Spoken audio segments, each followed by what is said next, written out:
support me through stream elements. It is completely optional, but your support allows me to keep making content such as buying new games and more. I love Wiener. Check this out. Wait for it. Hold on. Wait, Nick. Check this out. Look at that. This is Asian voice. Okay. Nick, Rick, look, I'm an American. I think I gotta use my credit card. Is there anything non-dairy? Anything gluten-free?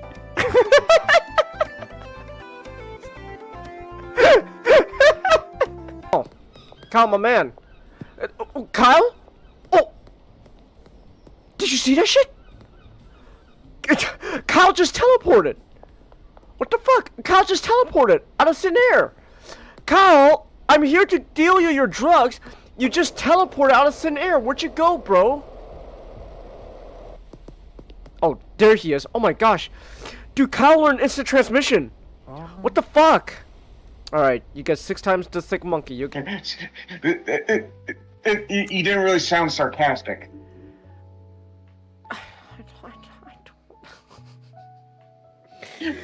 Nick, don't ask me to put an effort into a thing that I don't like. Okay? Unfortunately, Nick, I'm not Hugo Weaving, where even me half-assing sounds genuinely good. Alright? I can't be Why aren't you? Cause I'm not Hugo Weaving. Alright? I'm not Why can't you be? Cause I'm not Hugo Weaving! I'm not Megatron, okay? Oh, why can't you be? Cause I'm not! Cause I don't want to! Cause I don't want to, Nick! I don't want to give effort for this! I don't want to!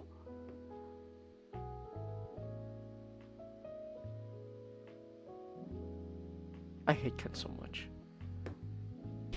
Oh!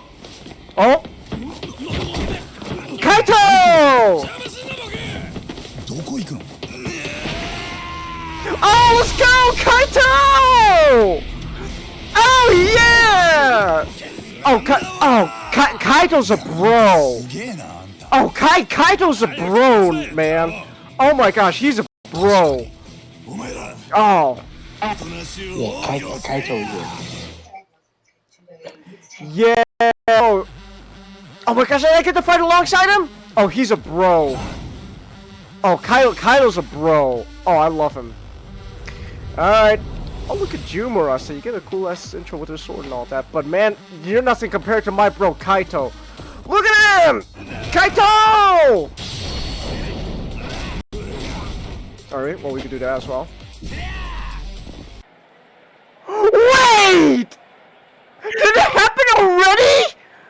No! No! No!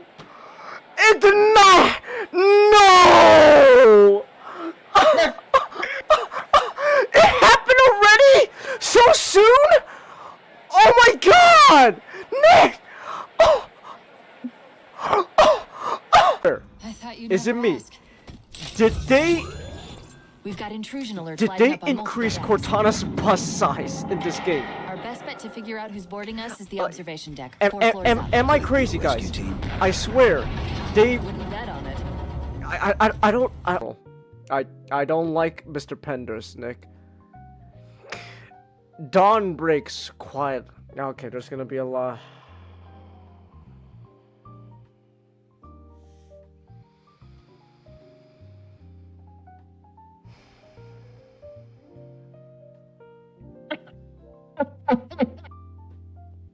I'm gonna go grab a drink of water real quick. I'll be back. I'll be back, guys. I'm gonna grab some water. Oh my gosh.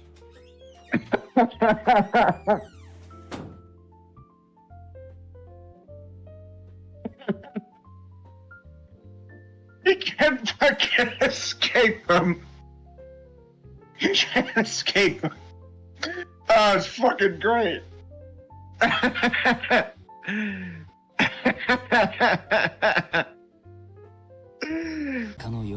December 3rd. あのヤクザが事件を起こした日なんでしょ？間違いないのか？うん。Gosh, he has so much. I'm sorry, but like the host there, I know it's a CG model, but like I could just tell, dude's got like just tons of makeup on his face. Gosh. No. He's an actual. Oh, he is? He is an actual host that like the RGG guys. Oh my gosh, why is his face so soft? Jenkins, that's just what host looks like. They all look like, you know, But look at my boy Yuya though. That's a man's host right there. And this guy though, his face is so soft.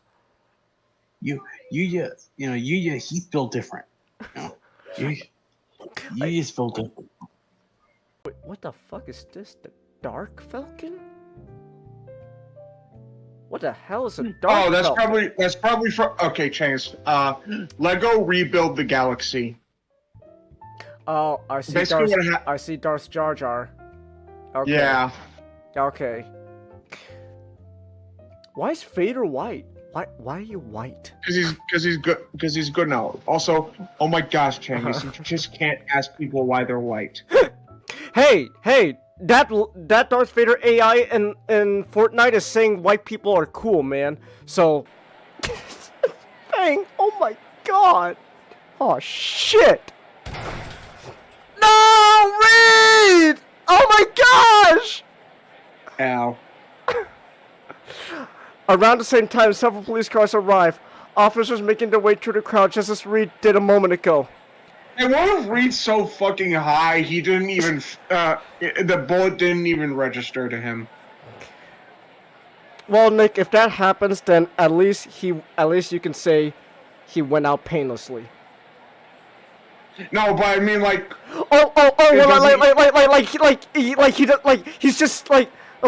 He just comes out. He just comes out afterwards. Like, oh my gosh, Reed, you have a bullet hole like in the middle of your chest. I do. Like he just like puts his finger through it. Ow. Ow. I think it hurts. Hold on. Oh wait, no, that's friendly. That was just Spartan. Oh, whoops. I blew up a warthog by accident. It was the Covenant. That wasn't me. That wasn't me. It was the Covenant. Don't worry about it. It wasn't me, guys. Don't worry. I'm on your side. Don't worry.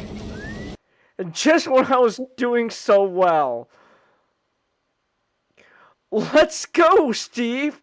Mom's waiting. Oh my gosh. What is this? Oh my gosh. What the fuck is this, Nick? What is this? This is so weird. This is like a poltergeist. Oh my god, what, is this fucking Sonic Ring? No, kids! Kyle's such a bro. Oh, there's Hamura. That's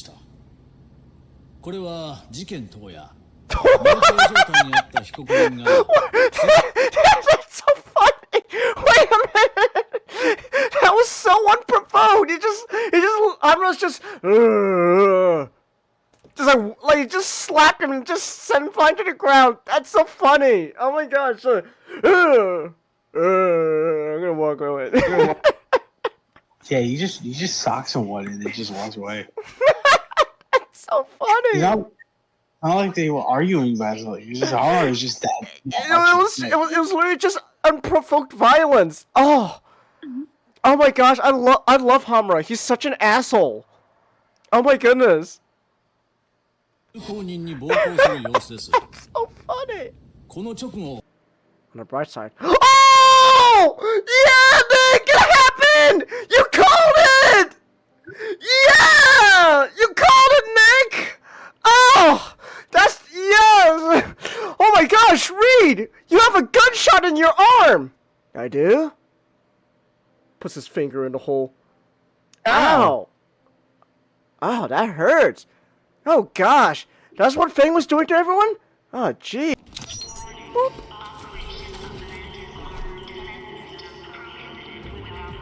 Mantis armored defense system. That sounds cool. There's mechs! What? There's mechs in Halo now? What? Path to the maintenance causeway is Oh my jammed. gosh! Let's do something about it. Holy shit! Wait, guys!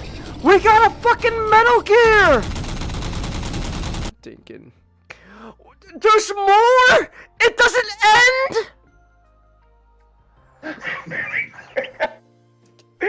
I'm gonna fucking... Okay, you know what?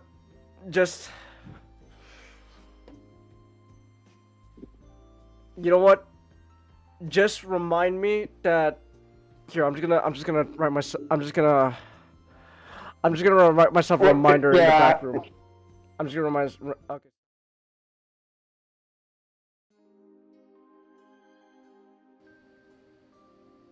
Alright.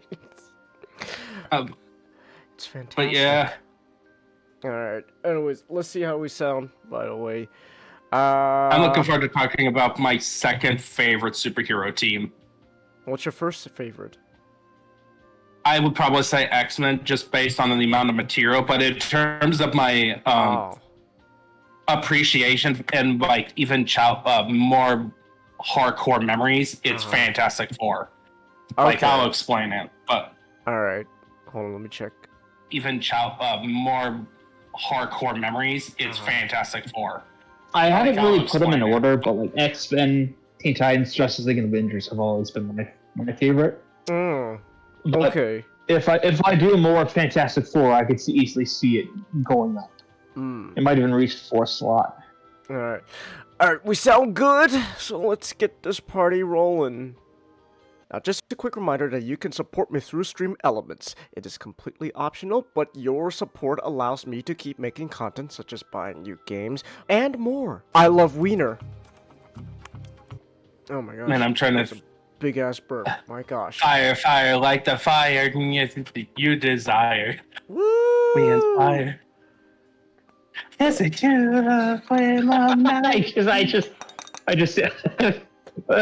I just saw your design, Genghis, Oh. on the screen. Oh my goodness. Oh my god. It's called the cheap way out. Just stretch myself. I'm Stretch Armstrong. Ooh.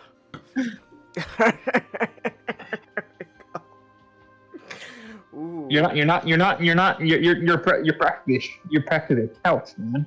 Mm.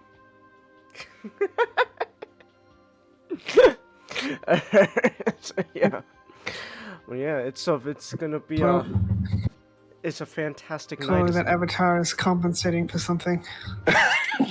All right. I'm afraid you're Genghis, you're gonna have to get your wait, where's SGD's? Oh, there he is. He's on my shoulder. He's on his shoulder. You're gonna have to get get better digs in. Oh, SGD's coming for you, man. I see. No, you see, the way Or you Reed could has call him- better... The way Reed had better digs than Doom is by not engaging in banter with him. It was like... You might as well. All right, wait. You should call him SG Doom. SG Doom. You do. SG Doom. Are you gonna be an Mr. Changtastic. Mr. Changtastic? Fantastic. It's Xeno Changtastic. thing. Xeno thing. The human Human matchstick. matchstick. And the invisible ninja. Yeah. Hell yeah, there we go. Together we are Envisageado. Invisible. Fizzijato. Together we are the Fantastic Four. And I don't know why SGD is here. Get out of here. You're not part of the team. You're Doom. So. But you see, Doom is an important part of Fantastic Four. Yeah, Also, it's clobbering time, people. It's clobbering. It's clobbering time. Say the I thing. came here to laugh at you.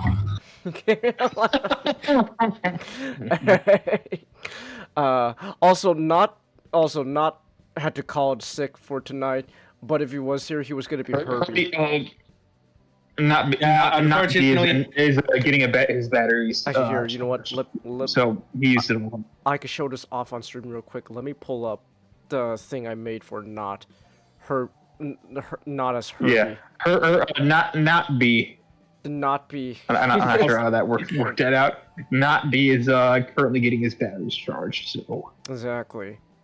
Alright. Also, by the way, this was also what I saw of a funny video about how Lex Luthor is a top tier hater. You wanna know what's one of the funniest things that Luthor did? Why?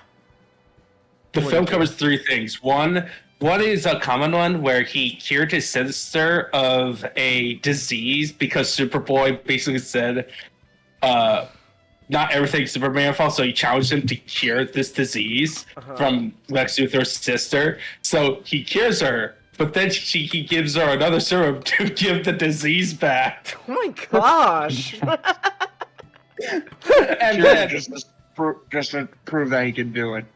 yeah, and then it gets funnier. The other one he brought up was when Lex Luthor discovered the cure for cancer. Oh, okay. And then he pretended to reform. He Uh-huh. pretended to reform. Yeah.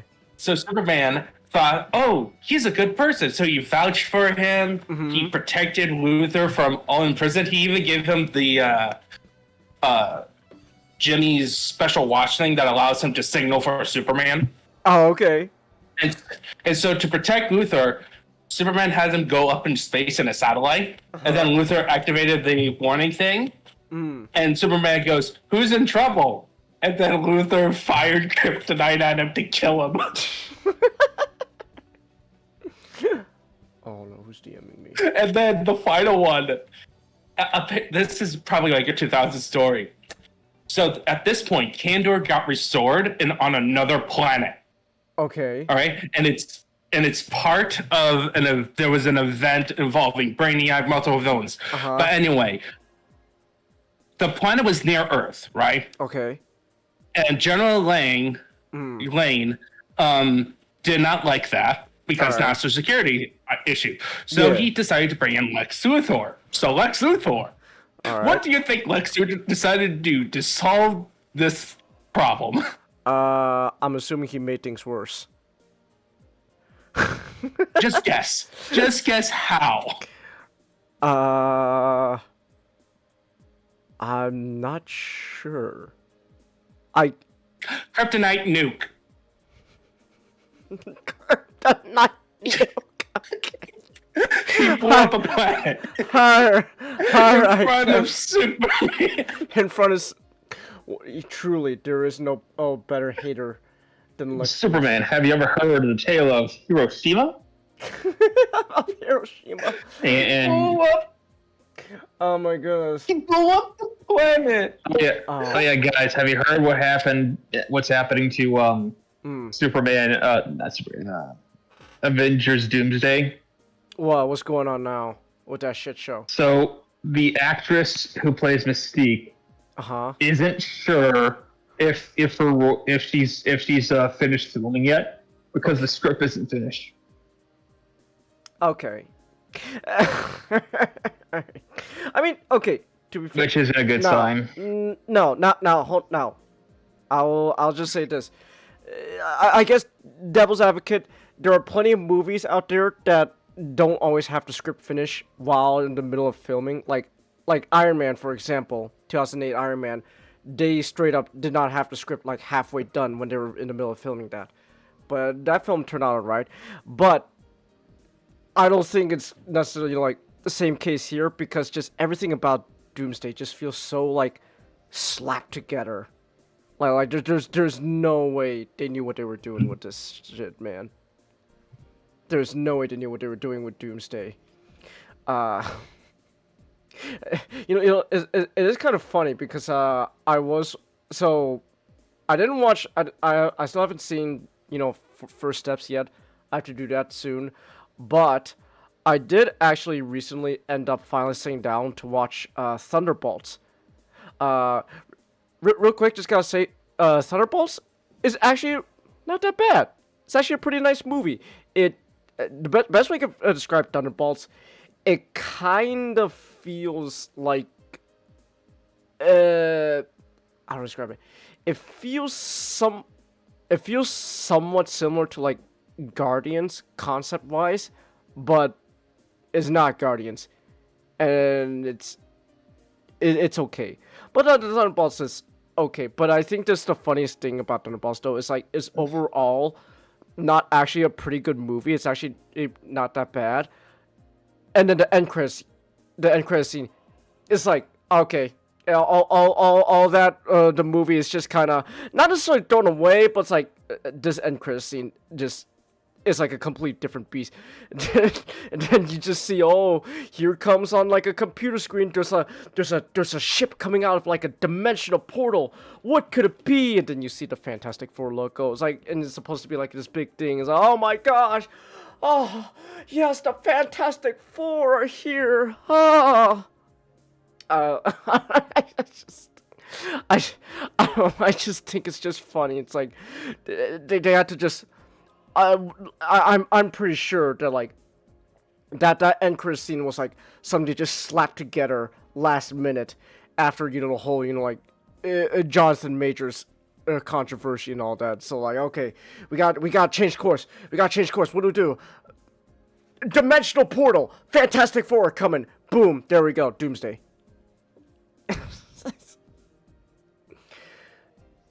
No, Chelsea, I don't have to be. Okay. So we have a lot of topics, so I think we should just get into it.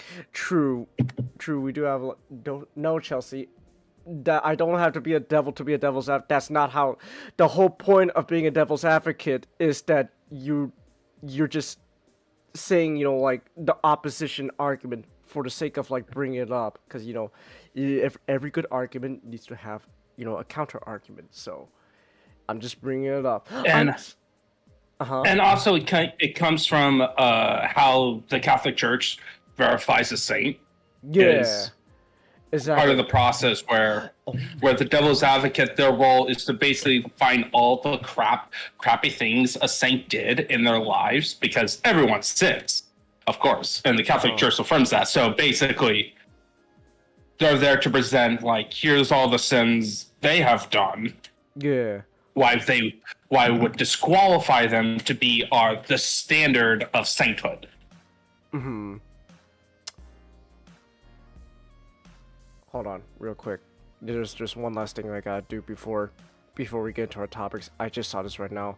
Nick, I'm sending this to you right now.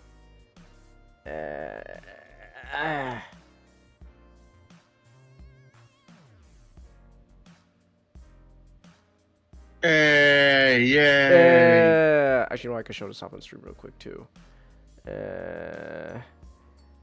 Fantastic. In that with that alt mode, he looks like animated Bulkhead. A little bit, yeah. A little bit of animated Prime. Yeah. Look, man, I'm just happy that Bulkhead's getting more representation now. I mean, same here, man. Same here. I'm just happy we're finally Bulkhead's getting some spotlight again. I know he's perfect. White boy, yeah. He's precious. Yeah. Yeah. Also have a few things to show off really quick. Okay. I just have two things. All right. That is not it. There we go. All right. All right, camera showing. Yeah. All right. Oh, ballpoint. Yeah. Yep.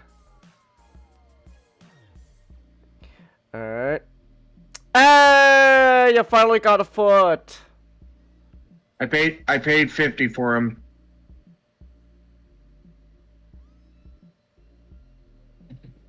I don't have underwear on, and I don't feel like putting my pants, but I just know Nick. I'm kind of disappointed in that price. Can I ask why 50? Comic book store. Okay. Okay.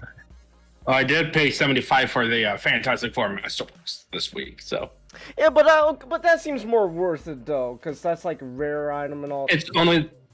It's only the first 10 issues. You're basically paying for the hardback and the glossy pages. Yeah, that's more worth it than, well, a Voyager class figure being $50. So. But anyway, so and I only bought that because it's part of my nostalgia, which is part of. Hold that thought, and I just gotta change something really quick. Okay. How good is Scrapper before I open him up? Scrapper? He's not that bad. To be fair, I haven't really Not that messed. bad. I'll be honest, I haven't messed with him in a while because he's just been stuck as a foot for a long time. I ask because I haven't actually been having a good day, and I'm really hoping he's not disappointing. Oh, okay. Yeah. You alright, man? Well, it all started when pretty sure I had a mental breakdown in my dream. Oh my gosh. You okay? What? I guess. Okay. We can get into stuff after the show. I don't want to bring this whole thing down. Alright.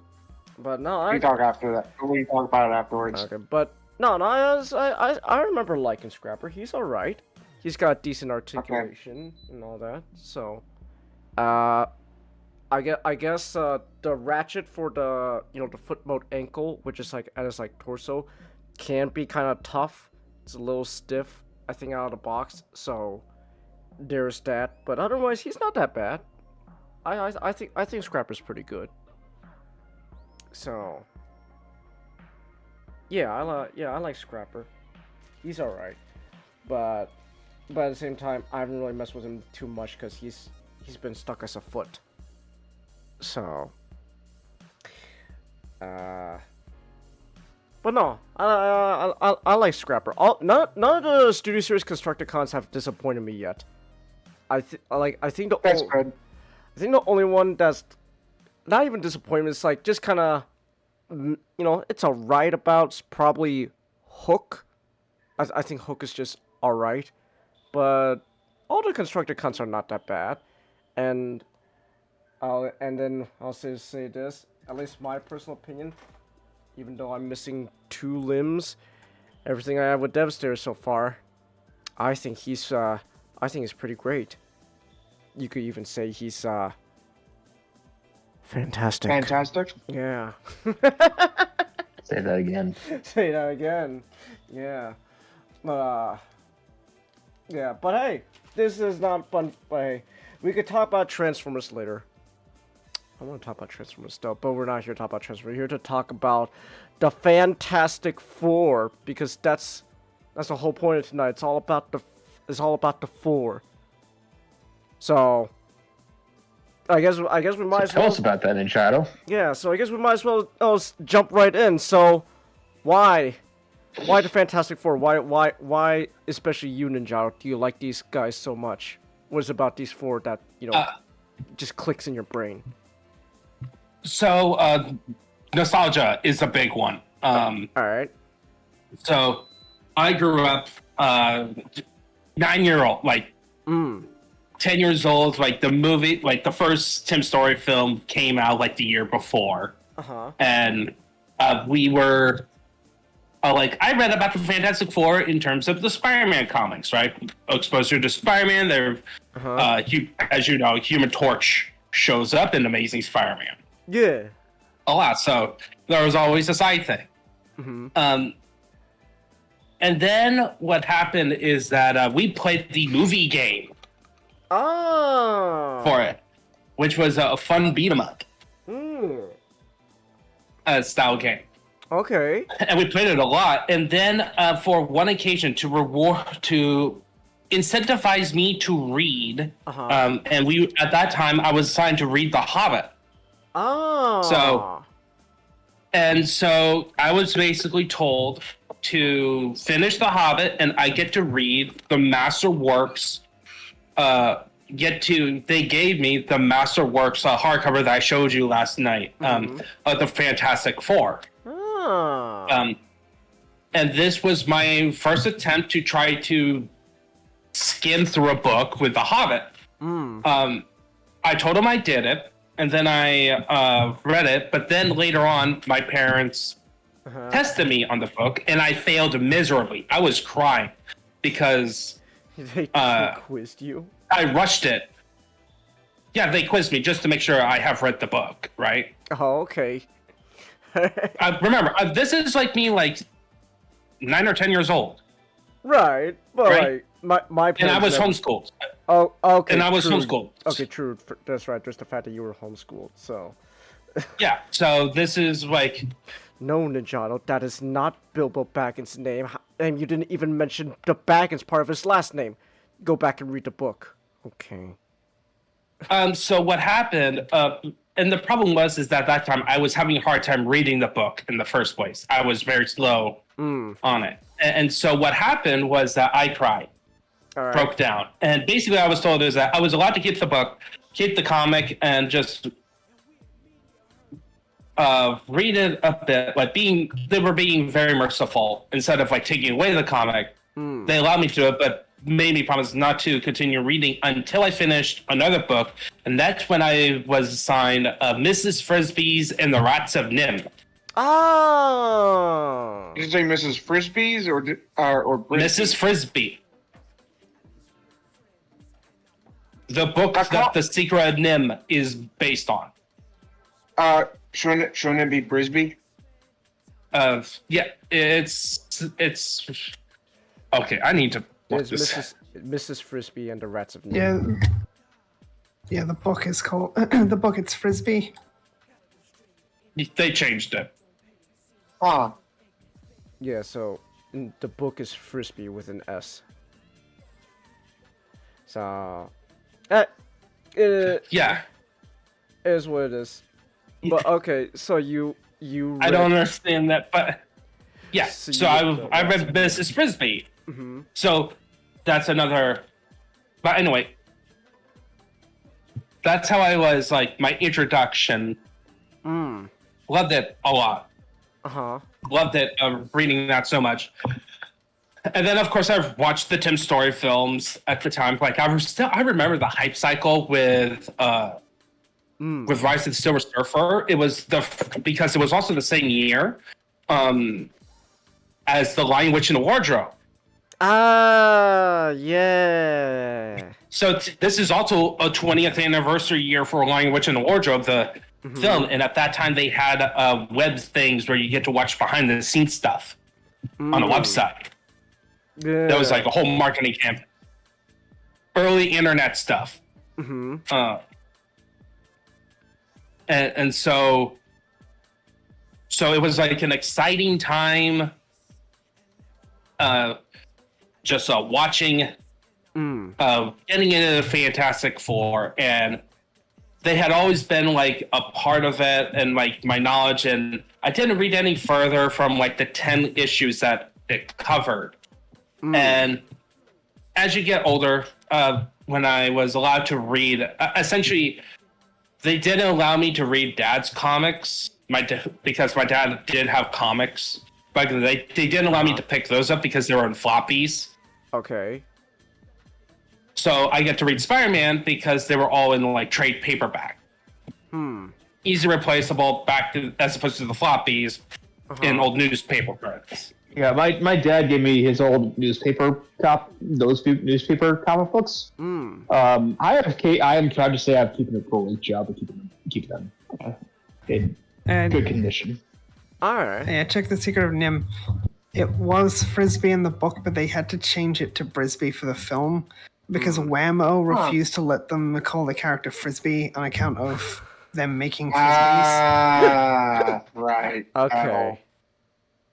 That old issue. All right. I see then. All right. Well, now we know why they changed it.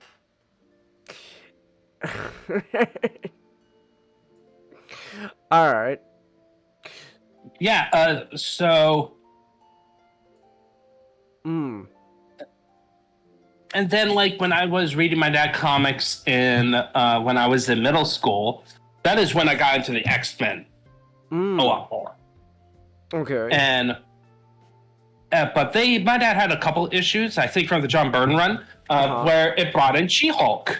Ah. Yeah, my girl. All right, She-Hulk. So, Nice. so that was my introduction to She-Hulk. And my dad even had some of the She-Hulk comics, Ah. which is kind of funny to me. And I never read them, by the way. I was never interested in She-Hulk. Your dad's based. Okay. Like he didn't have a lot of. He was mostly collecting Spider-Man. He collected Spider-Man, X-Men, and Daredevil. Shit, that's exactly Those were his main ones. stuff. That's what my dad did. Oh, Same ones. interesting. Yeah, No She-Hulk though. So yeah, and he also collected Marvel team-ups. So he get to. That's where I learned about Moon Knight. But anyway, other Marvel stuff. So, okay, and then off to the races. Like as you get older, you kind of watch YouTube videos about people loving the Fantastic Four, and you're thinking nostalgically, oh yeah, a major part of my childhood, the Fantastic Four cartoon. The original one, the one from the 90s. Oh. I thought there was. Well, I watched that one as well as I was on I think on like early Netflix, but I mostly watched World's Greatest Heroes. Yeah, and it's also fun. That's how I learned more about like the Inhumans stuff. That was because I didn't read the whole Jack Steve Lee and Kirby run, so I didn't learn about. That's how I learned about Galactus. That's how I learned about the Inhumans. That's how I learned about Ghost Rider. Oh. When Ghost Rider randomly showed up and did the penance stare on Galactus. Oh. Okay. And it's literally just a random thing. Like, he just shows up out of nowhere. Yeah. Like, the thing even... Ghost Rider, what are you doing? What is Ghost Rider doing? Always just randomly showing up and it's fantastic. Well, it's funny. It's more of like the thing going, why does he think himself as a superhero? Alright. So yeah, like that's kind of like much of my history. It's like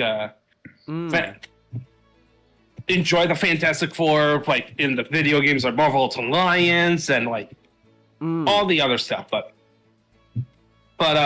more into like the stories themselves. Why do I love the Fantastic Four? First, I want to talk about is the creation of the Fantastic Four. Okay. Changus, how much do you know about why they were created? The story behind it. The story? Not much. Okay, so one day, Marvel editors went to Stan Lee, who has been working in the comic book industry for 20 years at this point. And I just want you to remember, 20 years of working for doing superhero comics. So he was doing it during the 50s, and the 60s at this point. So he did 40s, 50s, 60s. So keep in mind on that.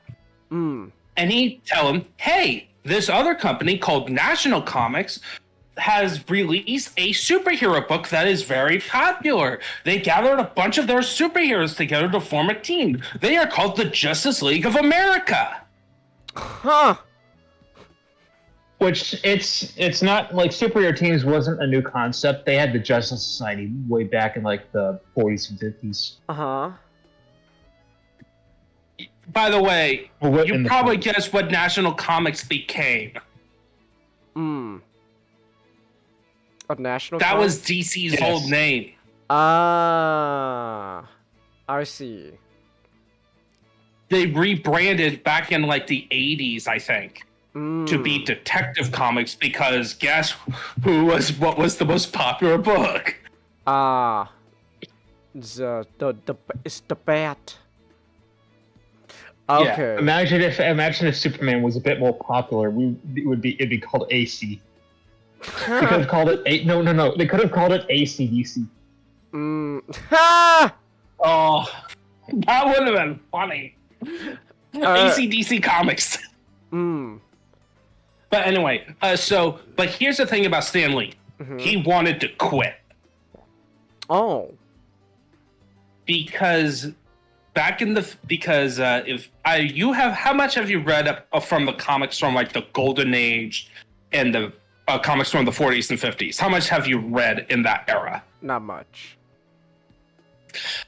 they are very formulaic. They are one shots. The guy and very much into the status quo. Which is like great for giving out to boys for a business model that you're getting from the newsstands for a little kid who you can miss an issue or two and not worry about it. But for Stan Lee, he started to hate it. Huh. Because he basically was given a bunch of notes from his editor, so basically saying, this is kind of the format you have to do it on, and these are the rules you have to follow. Like, the guy can't be with the guy and the girl. Like, the girl always has to be a damsel in distress and to be rescued by the guy, and the girl cannot know about the guy's secret identity, all that stuff. So when he was tasked to make a superhero team to compete with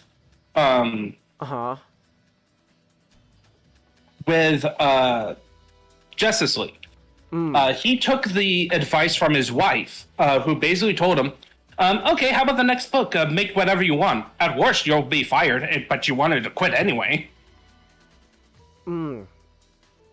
So what he decided to do was basically, all right, I want to do everything that is not expected. Secret identities? No more. No, they are public superheroes. Everyone knows who they are. Celebrities, even. They are celebrities. Costumes? No. No costumes. They are in their plain clothes. It lasted for 2 issues. Issue 3, they got the superhero costumes. So, that didn't last long. But then it's like... It was a uniform, and like they all had like distinct uniforms, which I don't think it wasn't very popular back then. To have each character have like a sort of a matching uniforms. Yeah. But another thing, so he decided, okay, I want the lead guy to be, instead of the standard archetypical hero man, he's the smart guy. He's the smart guy. And then, okay, lady female lead. She is not the damsel in distress and basically being shuffled off to the team to be the team's secretary. Hey, that's what happened to Wonder Woman with Justice Society, by the way. Oh, okay. Yeah, back in the golden. Oh, see, woman. That dame belongs behind the desk. Excuse me. Yeah, but he goes, all right, no, she is going to be as valuable member as the team as everyone else. In fact, she doesn't even have to worry about knowing whether the hero has a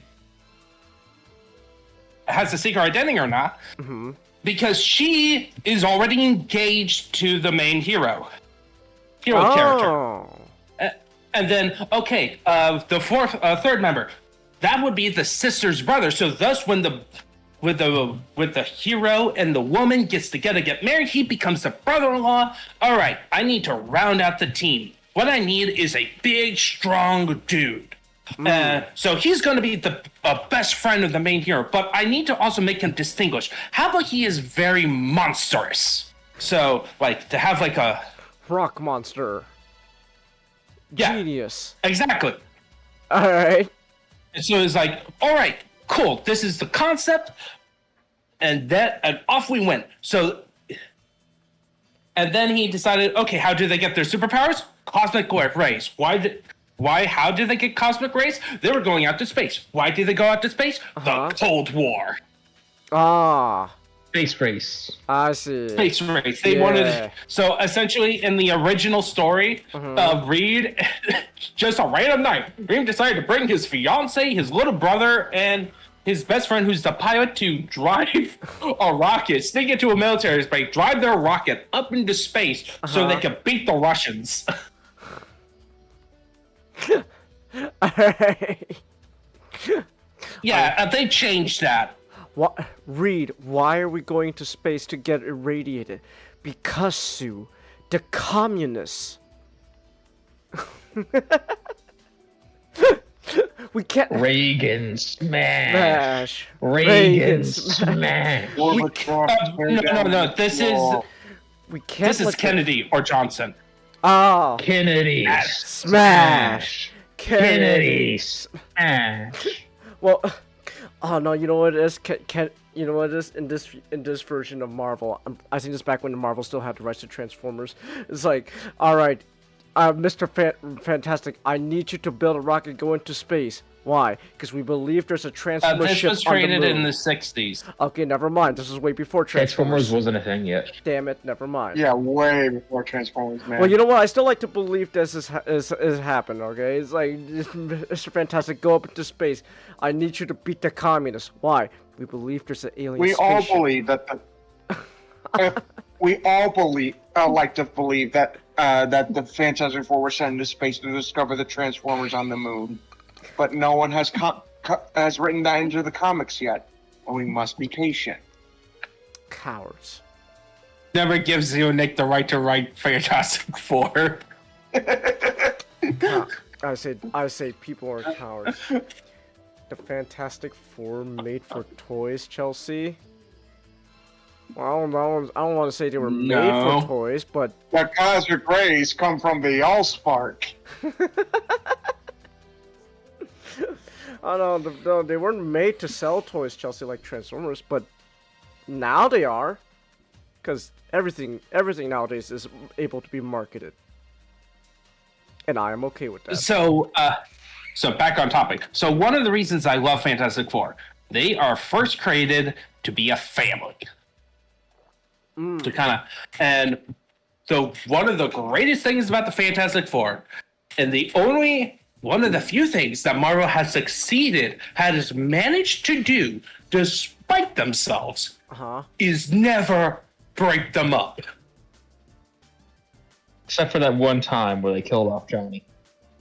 Sit down into the negative zone. And the numerous time Ben's left. I'm talking about Sue and Reed.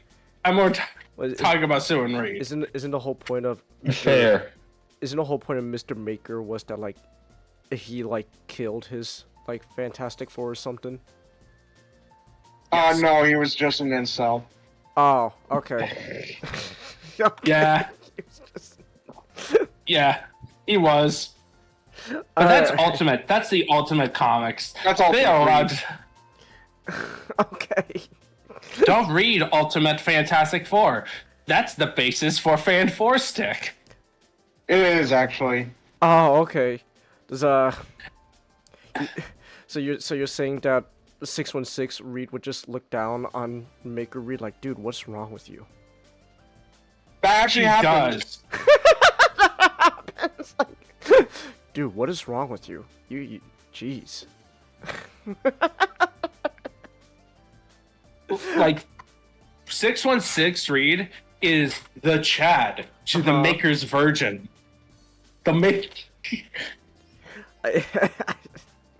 I think like the Maker is like cool as a villain for one specific story when Jonathan Hickman writes him apparently, but everything, but just the general concept of his character is so stupid. Oh, okay. In that comic book silliness, it's like, Alright. yes, Reed is super smart and he can be scary, but it's he can still get his butt whooped if it weren't for plot armor. I know he discovered other powers to give him like some other powers besides his stretching ability, but you know, back on topic. It also introduced to one of Marvel Comics' greatest villains, Dr. Doom. And you know what was one of the reason why he was king of Latveria? He became king? Why? Because Stan Lee wanted to have like this fun concept of a villain you can't arrest. Diplomatic immunity. Diplomatic immunity. Alright. Alright then. That's the insert Family Guy song here about diplomatic immunity. Can't touch me.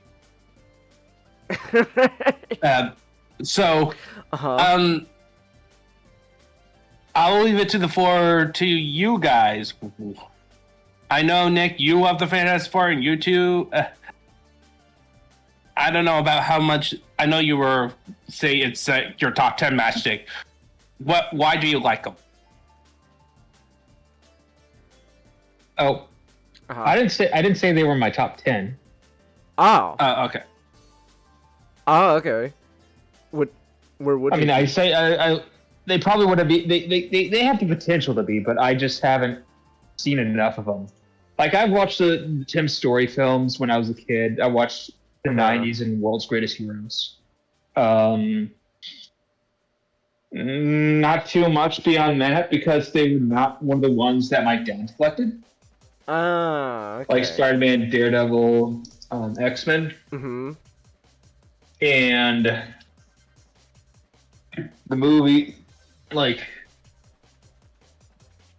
aside, like after that, I was a big Captain America fan. Spider-Man, Daredevil, X-Men, Captain America, the Avengers. That was my jam. Okay. And then I got really big in the deep. Like I am the biggest Fantastic Four fan I've ever been right now. Like I'm really wanting to get into them. So this is well, I've been aware of them, and they're like one of the iconics, and I have like seen a lot of their stuff. I've never really read them all too much or done much yet. So Okay. How about you, Nick?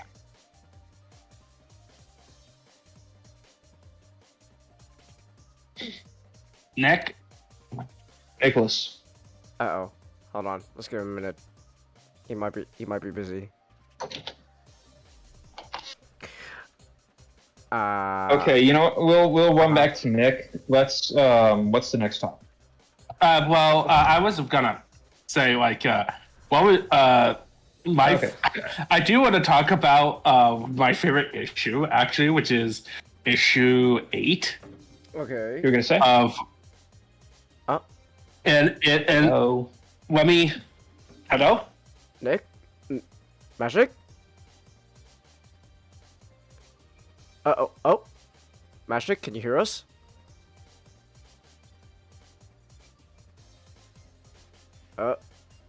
Hello? Okay, Yes? okay. Hello. You're saying them, Jado? My favorite issue is issue 8 of the original run. No, not 8. Is it 8 or 9? Okay, it's 9.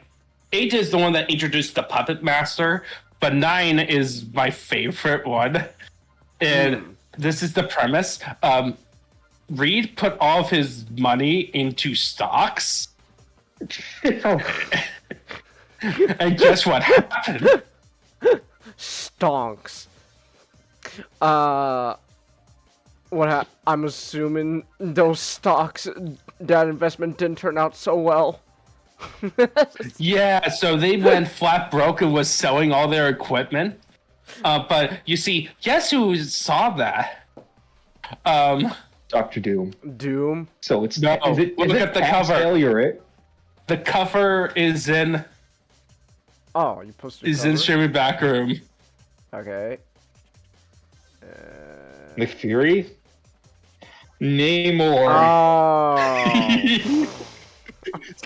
So at this point in the continuity, this is what happened. They met Namor. Uh-huh. Namor teamed up with Doctor Doom, and Doctor Doom backstabbed him. Of course. By the way, the team up with Namor happened immediately after Doctor Doom's introduction, so this is like the second thing Doom did after the time traveling pirate plot. Okay. Of course. So Namor decided to use all of his money, because at this point Atlantis is not built to be like a thriving civilization. The idea was that his people went away, and he doesn't know where they went because Namor was amnesiac for years. Because he was Namor was a golden age hero. Okay. So this is reintroducing him as a villain. So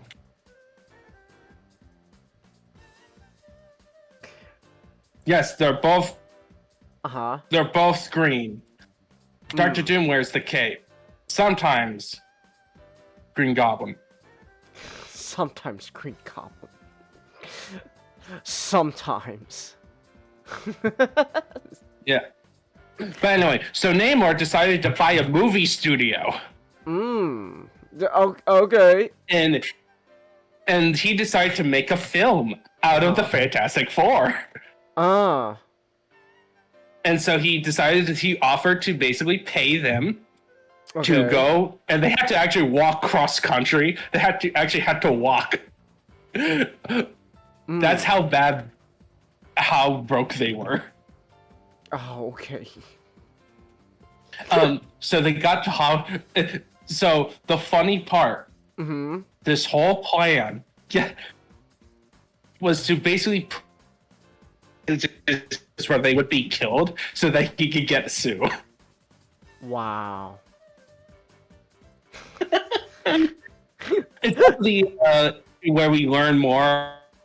Which like Namor has like a radar evasion that allows her to locate Sue, even though when she's invisible.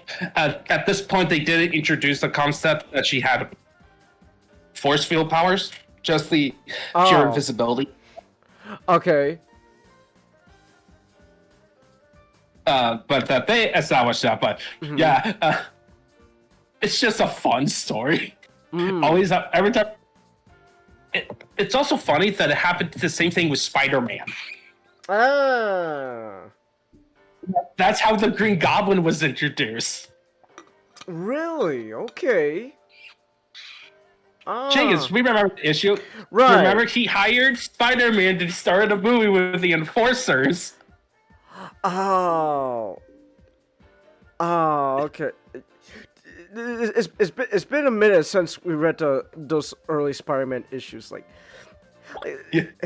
Najal, like we read like 100+ Spider-Man issues. Like it's a little bit. It's admittedly a little difficult for me to remember like some stuff, because like it's 100 issues of Peter and Gwen being the most dysfunctional couples when all of it could be solved if you just. Oh no, that was 50. That was 50. Point still stands, man. That's a lot of actually issues. 62. It's actually 62 issues. That's a lot of issues still, John, where their relationship issues could be solved. You just lock them in a closet and they just talk to each other. Peter, just tell her you're Spider-Man, for crying out loud. It's just tell her. My gosh. So, nah, but no, we read like 100. Yeah, we read like 100+ issues of Spider-Man. Speaking of relationship issues, Johnny Storm. Another funny thing. I was disappointed to learn that Johnny and Crystal never got married together. Okay.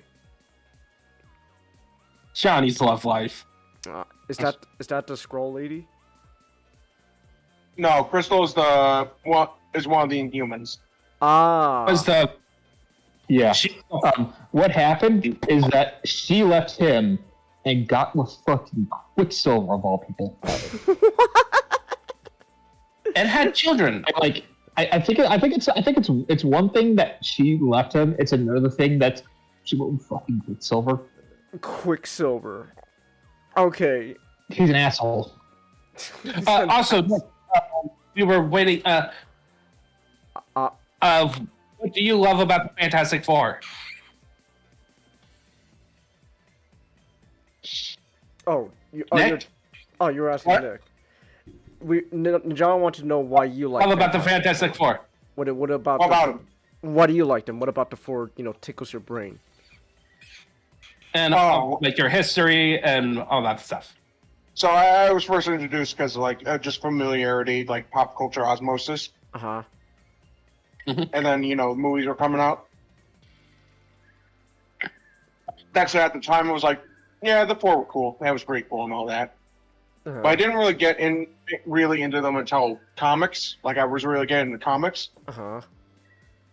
And then when I started getting around to the four, Hmm. and like really understanding who these characters are and what stuff like that, I was like, yeah, this is awesome. Nice. Okay, what's your favorite issue?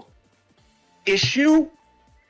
Issue or storyline? Mine is issue 8 of the original with whole. Honestly, my favorite is the Jonathan Hickman's run. Okay. Jonathan Hickman's run. It's, Yeah. Yeah, the last great run. It's the one that it was like started during Marvel Now and then ended with Secret Wars, which ended the old 616. The 616 technically got rebooted. Okay. And things haven't been the same ever since. Yeah. Yeah. All right. Yeah, but you can see it as like a conclusion of sorts of the whole Fantastic Four story, because Secret Wars is essentially that's where we got God Emperor Doom and Reed. So Doom having the power of a It's essentially god. the culmination of Reed and Victor's rivalry. Ah, okay. Like he created this is how petty he created Battle World, right? But then he basically took everything Reed had. He took Sue. He took the kids. I don't know what he did with Johnny and Ben, but he took them too. He took everything from Reed. He's like one of the few survivors of the 616. Tony just goes up to Reed. Hey, man, what happened? He took the kids. He does. I can't remember who went into the raft because I'm pretty sure it was like Kids. not like none of the only Reed was of the Fantastic Four that lived through the collapse that started Secret Wars. Because but basically it was Reed basically along with other superheroes defeating God Emperor Doom and basically restarting the multiverse, and that was like the ending is that they're gonna leave the 616 for a while to help restart the multiverse. Oh, okay. But together as the Fantastic Four. Ah. Meanwhile, Mr. Maker over here playing around with the Ultimate Universe, because that's how it makes him feel happy. Or some, I don't know. I haven't read the Ultimates. I think it was during that event where 616 Reed meets the Maker. Oh, he did? That's the one where he's just like, he just sees the Maker's like, buddy, what's wrong with you? Dude, you got problems. What the hell's your problem, man? Okay. Alright. Wow. Yes, one of my influences for Transformers Express is Fantastic Four. Ah. Yeah. Okay. So, yeah, like they are Oh, sorry. One of my favorite things about them is that they're not Ah. superheroes in the traditional sense. Hmm. It's kind of a secondary essentially- thing for them being superheroes. Yeah, they're superheroes is like thing they do for like the people. Really, their main stuff is being scientists and adventurers. Hmm. Okay. Alright. Nice. That's cool. You know what? It's essentially Marvel's Star Trek. Okay. Marvel Star Trek, let's go. Alright. You know what? I found the panels where Reed meets the Maker.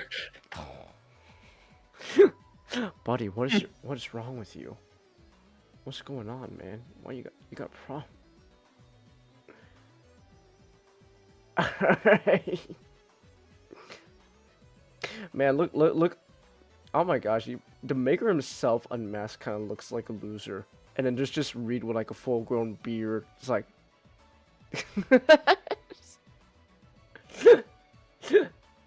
I'm not...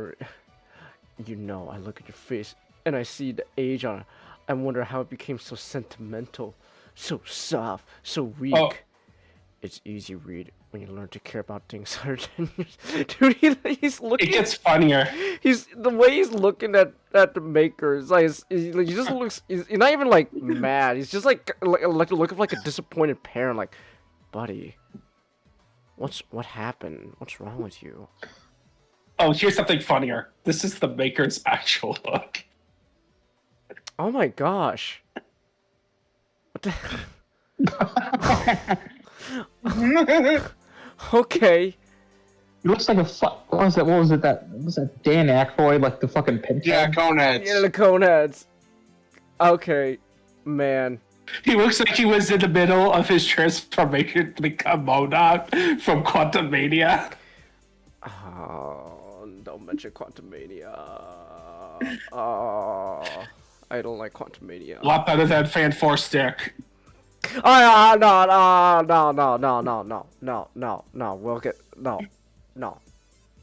We'll talk about that. No. Okay. You know. Well, since we're talking about Reed, might as well just go and talk about Right. Well, actually, you know the what? first movie. Well, actually, you know what? I don't. Actually, hold on, real quick though. You know, I don't think I ever talked about my experience with Fantastic Four. Yeah. Okay. Sure. Spoil- Because I spoiler just is- assumed that you didn't have much. Well, yeah. Because- Spoiler alert. It isn't much. It really is pretty much. It really is just boils down to I watched the Tim Story movies, and I thought they were pretty alright at the time. And then like Fantastic Four is just really for me one of those things that like you just know about, you hear through like cultural osmosis and all that, and then I learned more about it really from you guys talking about it, because at the time I said it before when I was a kid up until like college, it's like, well, sure, the Fantastic Four might seem cool, but do they have a robot that can turn into a truck? I thought not. So it's not a priority for me. But I think what it kind of comes down to really is Fantastic Four is probably one of those things that's like, you know, it's been around since the 60s, so it's like super influential. And so like there's probably a lot of things I've seen that have like just I unknowingly didn't know they most likely have been influenced by Fantastic Four in one way or another. So, Everyone, I suggest people watch B-Mask's 2-hour video. Oh yeah, on the Fantastic Four. oh my I know what you're God. talking about. 2 hours. Damn. Also, he just released his first one for the Thunderbolts. The True Thunderbolts. The True Thunderbolts. the truth. Oh. Okay. Yeah, okay, just a brief because Yeah, with Sis and V and Mach 5, those guys, those cool guys. basically the Thunderbolts in the movies is not the actual Yeah. Thunderbolts. I'm aware. I will say though, the Thunderbolts movie is actually not that bad. It's actually pretty alright. So Of course not. I'm not saying that it's bad. It's just that I know there's no Mr. Zemo in charge of them. Zemo in MCU's doing his own shit or. and no Songbird. Okay, that's the greatest crime. I want Songbird. Songbird and Mach 5. Whoa, what's going on here, Ray? I haven't read any of the original Thunderbolt stuff, so I don't. But you know, The thing is, so it's like they're very tied together. Yeah, I know like the general like history. Holy shit! Job a hot-looking woman, Ray. Gosh. Sorry, I'm sorry. I'm just... he fucking 4 years ago he put the teaser. Holy shit! It's been 4 years since that fucking video came out. She bought 4 years. Yeah. Wait, 4 years. For what? No, she's reading the comment that Ray has about. Ray. I'm talking about. Ray, 5 years ago. Never mind. Real quick, can I just say, Ray? I don't know who this customer is, and I can't judge them because I don't know them. But just based off of everything you've said, I think we should all, as collective humanity, hate on Disney adults. I think we should all just collectively hate on Disney adults. I hate Disney adult fans. I hate them so much. Let's just gather up all the Disney adult fans and I don't know, do something terrible to them. I hate them. Starscream's a Disney adult fan. Megatron, are you excited about the new Star Wars show? No. go. They all have reasons to hate Disney adults. For me, it's Lorcana. Ah. I see. Feel bitter about it. Blind box adults, right? Oh, you have to deal with a Disney adult. You have to deal with a Disney adult fan who's also into gacha.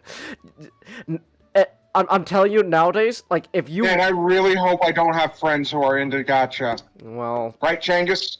Well, no, Nick. Now, Nick, here's the difference, though. The gacha game I'm playing, I haven't actually spent any real money on it, okay? That's how it starts. You're one to talk, Nick. You got the Blockies blind boxes of Transformers model kits. That's technically gacha. Yeah, but I'm not looking for anyone specific. Played a lot of Digimon Re-Arise back in the day. I didn't look for anyone specific. I was just happy to get what I got. Then Bandai shut down the game when the story finished. Ah. Exactly. Let me like my horses. All right. But anyways. All right. Right. That's also how it Genghis starts. Yeah, if Genghis shows up when they decide to make the horses blind boxes and buys 44 of them, don't complain about Genghis. The second he becomes a real life version of that scruffy green text, I'm out of here. All right, so if I buy 44 of anything, you're shaming me. But what if I want to buy 44 of Optimus Primes then? Or what if still shame. What if I want to buy? No, hold on. He's kind of got something there. What if I want to buy 44 Fantastic Four figures, but it's like it's like groups of 4 of each team. I got like I don't know which 44 is. 11. I got like 11 Reeds, 11 Sues, 11 Johnnies, and 11 Bens. What then, Ray? What then?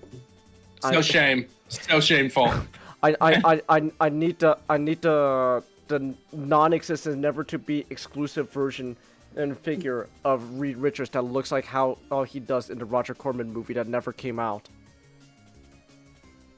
Yeah. Okay. Speaking of that, since it's your topic, Genghis, how would you lead? Oh yeah, the Roger Corman movie that never came out. Wow. Alright, so I'm not gonna really say too much on this. There's Do you want me to explain the history? Because I do know like very much about what happened. Yeah, like you can explain it better. So what? So Alright, so the movie never came out. Alright, so there were times where like Marvel saved themselves from bankruptcy. Hold on, I feel like I have to sneeze. Alright. No, false alarm. That's just a Tuesday. Yeah, bankruptcy. They sold their film rights to just random studios, and so like there was a guy who got Fantastic Four. He's like, yes, Fantastic Four. Mm-hmm. I'm a wait. I'm away. And it got to the point where it's like he waited so long that the rights were actually about to fucking expire, and he's like, shit. I don't have like the resources or the money to make like a really good Fantastic Four movie in time. What to do? Mm-hmm. Wait, if I finish principal photography by this point, I technically still have the rights. I have an idea. Uh-huh. An awful idea. So the producer gets Roger Corman to also help finance it as producer.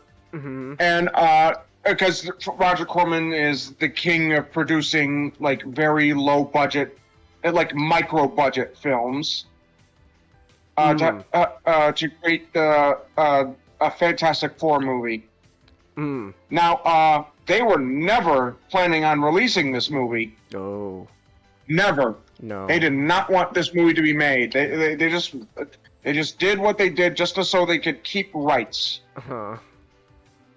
Just a bit longer, And what happened was they ended up getting like a director and a writer who were actually very passionate about the Fantastic Four. Yeah. So what they did is they ended up making like they tried making like a really like for the micro budget they did, tried to make a really good and passionate film. Mm. And when they got the cast assigned, they did not tell they told the cast, okay, here's your characters and stuff like that. And it's like the Fantastic Four. What's all that about? So each of them went and were like, okay, who are the Fantastic Four? And like did research on them and read the comics, and they ended up becoming fans of the Fantastic Four. And they're like, holy shit, this is awesome. We get to be these people? Oh yeah, totally. Yeah, doing research on the characters for your role. That I hope actors in future films actually do that. They became fans of Fantastic Four, and it was awesome. Mm-hmm. They were like, yes, this is gonna be our big break. We get to be the Fantastic Four. We're gonna be like famous and shit. Oh, this is gonna be great. The studio did not tell anyone that they were not making that they were not releasing this movie. And what's worse is like there was like some like press announcement as well. I was like, what? Oh shit. Okay, hold on. No, we gotta let people know we're not making it.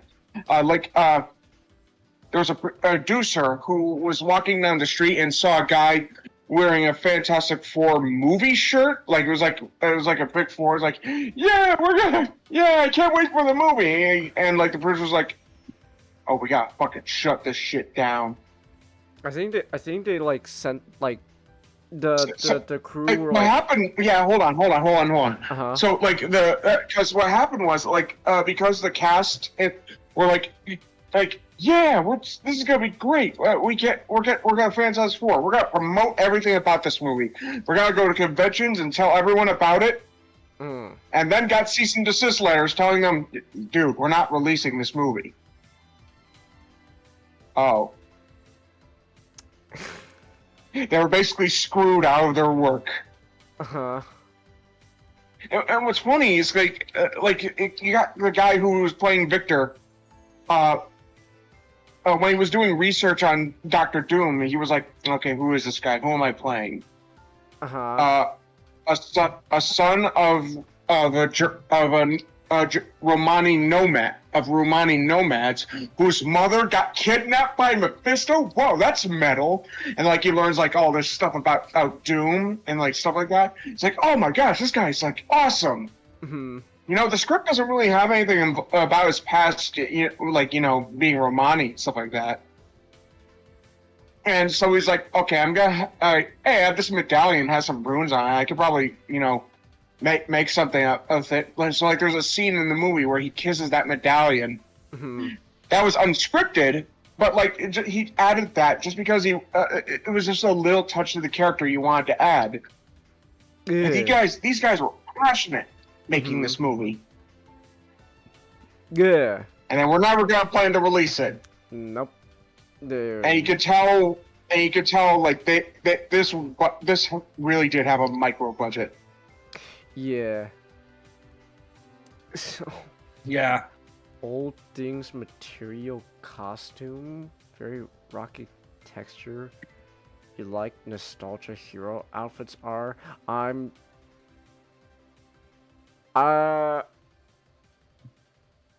Yes, Chelsea. I agree 100%. I've seen like a few, like a little bit of it, and it looks like a made-for-TV movie, not from the 90s, but from the 80s. It does. Yeah. It does. But I'll be honest, still a very passionate movie. Nah, yeah. And now you could actually talk about the movie itself. Yeah.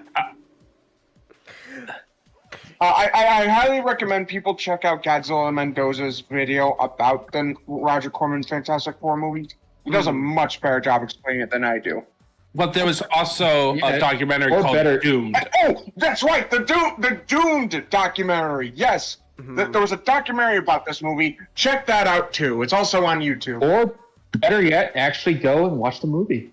Okay, you yeah, can't actually that watch too. it. True, watch the movie. You need to watch that and the documentary. So Which I need to go. I need All to on watch YouTube. this.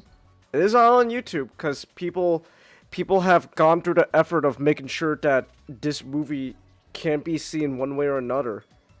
Like The producer is balding to this day. whoever that producer is. Actually, the guy who first got the rights and wanted to make the movie, he was like, "Yeah, this movie was the best one."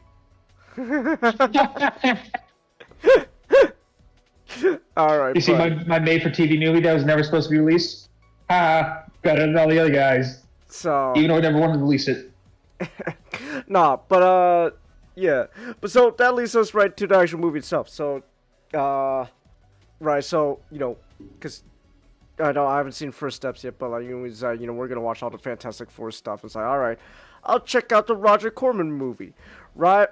And like, yeah, like just again, like just to get out of the way right off the bat, you can tell everything about this movie is like a shoestring budget.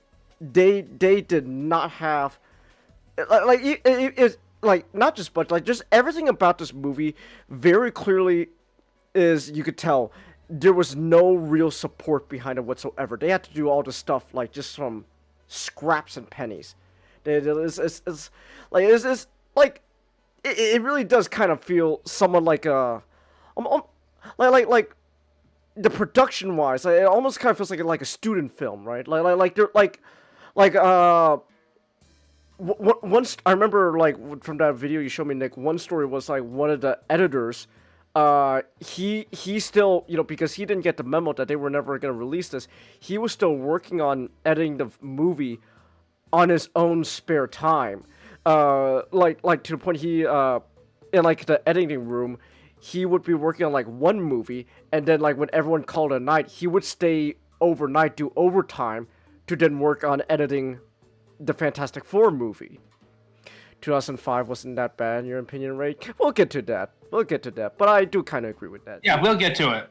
So, but yeah, but like, either way, even though there's clearly a very visible lack of support for this movie, it's honestly a miracle that it turned out as pretty decent, as pretty good as it is.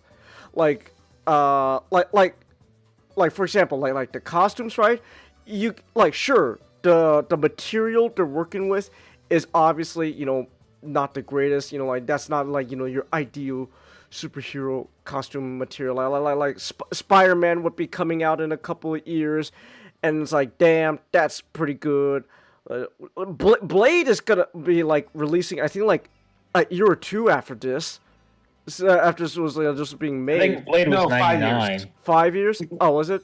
Well, either way, it's like this is making like like movies even back then for like the 90s. They were still having better, but like despite like like material and all that, like it's still pretty damn good costume wise. Like it kind of feels like, how to put it? It feels a bit like in like a fan costume, like something you would see at like a convention, like a cosplay. But that's not a bad thing. It's not a bad thing. It very much feels like because it looks straight up like out of the comics. I think that's cool. The costume for Ben, the Thing, for the time, pretty good actually. I was actually impressed with the prosthetics because I was expecting it, knowing the reputation this film had. Because my introduction to knowing about this film was in a negative sense, like, oh, this is so awful. I was expecting the prosthetics to be hard to emote. Nah, And perform. it very much. I was surprised of how well Oh yeah. the actor was able to perform in that. The prosthetic, the whole costume for the Thing, it kind of reminds me a bit of Ninja Turtles, like the costumes and like stuff they had for like the Ninja Turtle movie. that came out around the time. Like it kind of reminds me of that. And like sure, like nowadays by our standards, it's a little bit limited and all that. We got CGI and all that, but like for the time, it's pretty good. And then that also just applies to also like just like the visual effects in as well. Again, everything is very clearly on like a shoestring budget, but still, the fact that but I think what makes it work though is like they treat everything very sincerely.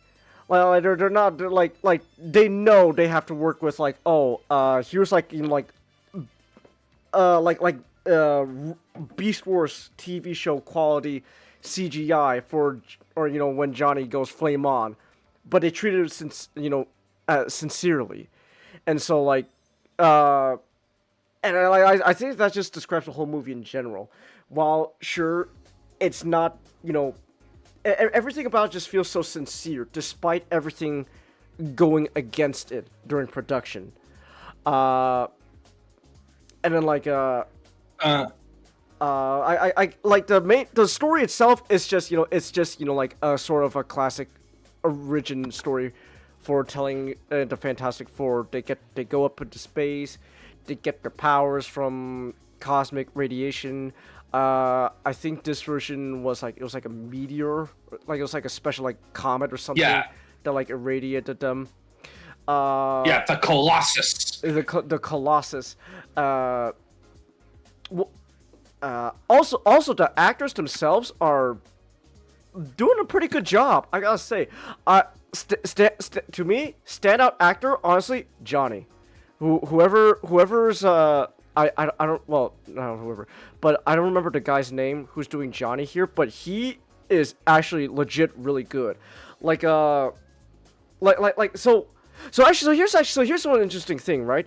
So we'll get to that fucking dog shit of a movie, Fantastic, but I will say this: while sure, it's kind of working like a shoestring budget and all that, I will say this movie also kind of, at least like the way they were treating the idea of like initially getting their powers, was also somewhat kind of feels like a sort of like that body horror movie where especially with the things, tinctures, formation. He was just taking a sleep, and then he wakes up and he's like, "Hi guys." But I think what sells it though is like it's not like an immediate like, oh my gosh, what's happening. It's like they're slowly, gradually learning about their abilities, and there's the constant fear in their minds like, is this gonna get worse?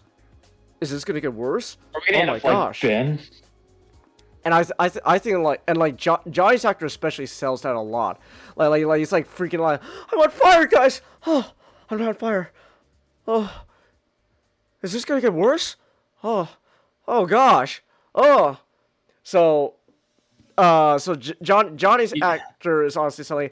The whole plot line with like Ben and all that is your classic. Ben has to learn to accept that he's just gonna be a rock monster forever. Don't worry, Ben. The blind woman will be the love of your life.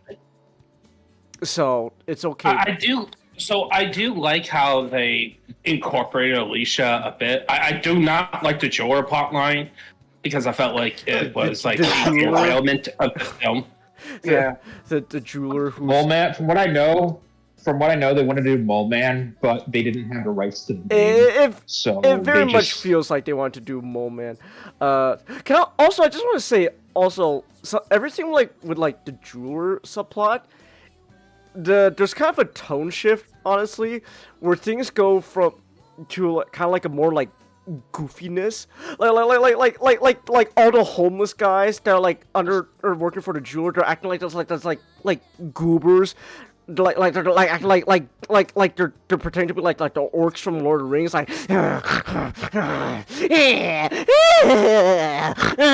Honestly, I was thinking from the rats from I can't remember The Wind in the Willow. The rats from The Wind in the Willow. I don't think I've seen that. So. Oh no! Please. Oh, am I the only one who knows The Wind in the Willow? I never heard of it. Listen, Ninjato, I have to tell you again. Growing up, all the way to like college, Oh, he disappeared. I gotta say it again. When I was growing up, all the way up to like early college, if it didn't involve the red and blue robot that turned to a truck, I didn't really give a shit that as much as the Transformers. So, but point still stands though. There's like a much more like goofy, so like not even like Saturday morning cartoon. Like it's just straight like goofiness going on with like the jeweler. It's like and it's but Also, Doom's henchmen, like the henchmen are there. It is what it is. like that scene should have been that the henchman got the crystal. I'm sorry. That is. It is what it. That should have been the end of the jeweler plot line, and then they could have taken Alicia along with it. First, it is what. I don't know. It is what it is. Reed. The Reed here in the movie. Yeah, it's Reed Richards. He's very smart. He's in, and I like how like he's like the guy who's like trying to keep like calm, collected head, trying to keep everyone together. Like, hold on, guys, calm down. We can figure this out. Like Ben, please. I swear we're gonna figure this out. Sue. yeah. Woman. Sue is the woman. Well, okay. So here's the thing. So I will say this. I will just go into my opinions on the film for a sec, Changus. I'll get to Sue, okay? In terms of plot structure, this is so familiar. This is a similar plot structure to Fan 4 Stick. Okay. Think about this, okay? Right. It's a story that focuses on Reed. Reed is the protagonist in this story. Right. Like, they don't get their superpowers until halfway through the film. Dr. Guess? Doom is a major villain. They thought that he was dead. I guess, but A slight horror element, and also the first. It's a very slow first half, and then a quicker second half. the movie's paced better though. But the reason why it's paced better is actually the key here. Because instead of having the inciting incident being revolving around getting the superpowers, because that's kind of what it felt like with Fan 4 Stick. For the The first spoiler about the first act. Yeah, the first act feels like one big act because we're waiting for the actual inciting incident, even though the inciting incident should have been just the way how clumsy it was. But in this one, they made the inciting incident the first time the comet shows up and Victor seemingly dies. Good. They actually went because up. The driving force about why they went up to space, and like the driving force for Reed is over his friend.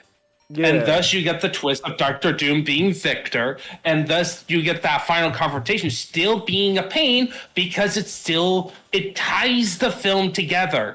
This overarching plot about it's not a film about the team necessarily, the team is featured, but it's about Reed overcoming grief in a sense. And then but this is where we get the problem with Sue Storm. Honestly, the Sue plotline should have been the B plot instead of the Things plotline. Oh, okay.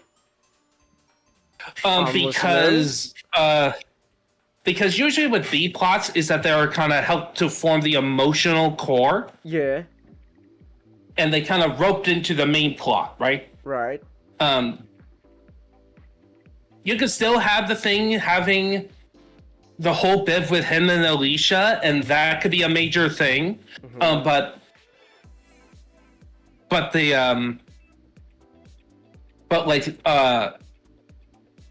trying to develop Sue Storm more and make the relationship of Sue trying to get to Reed about informing their relationship.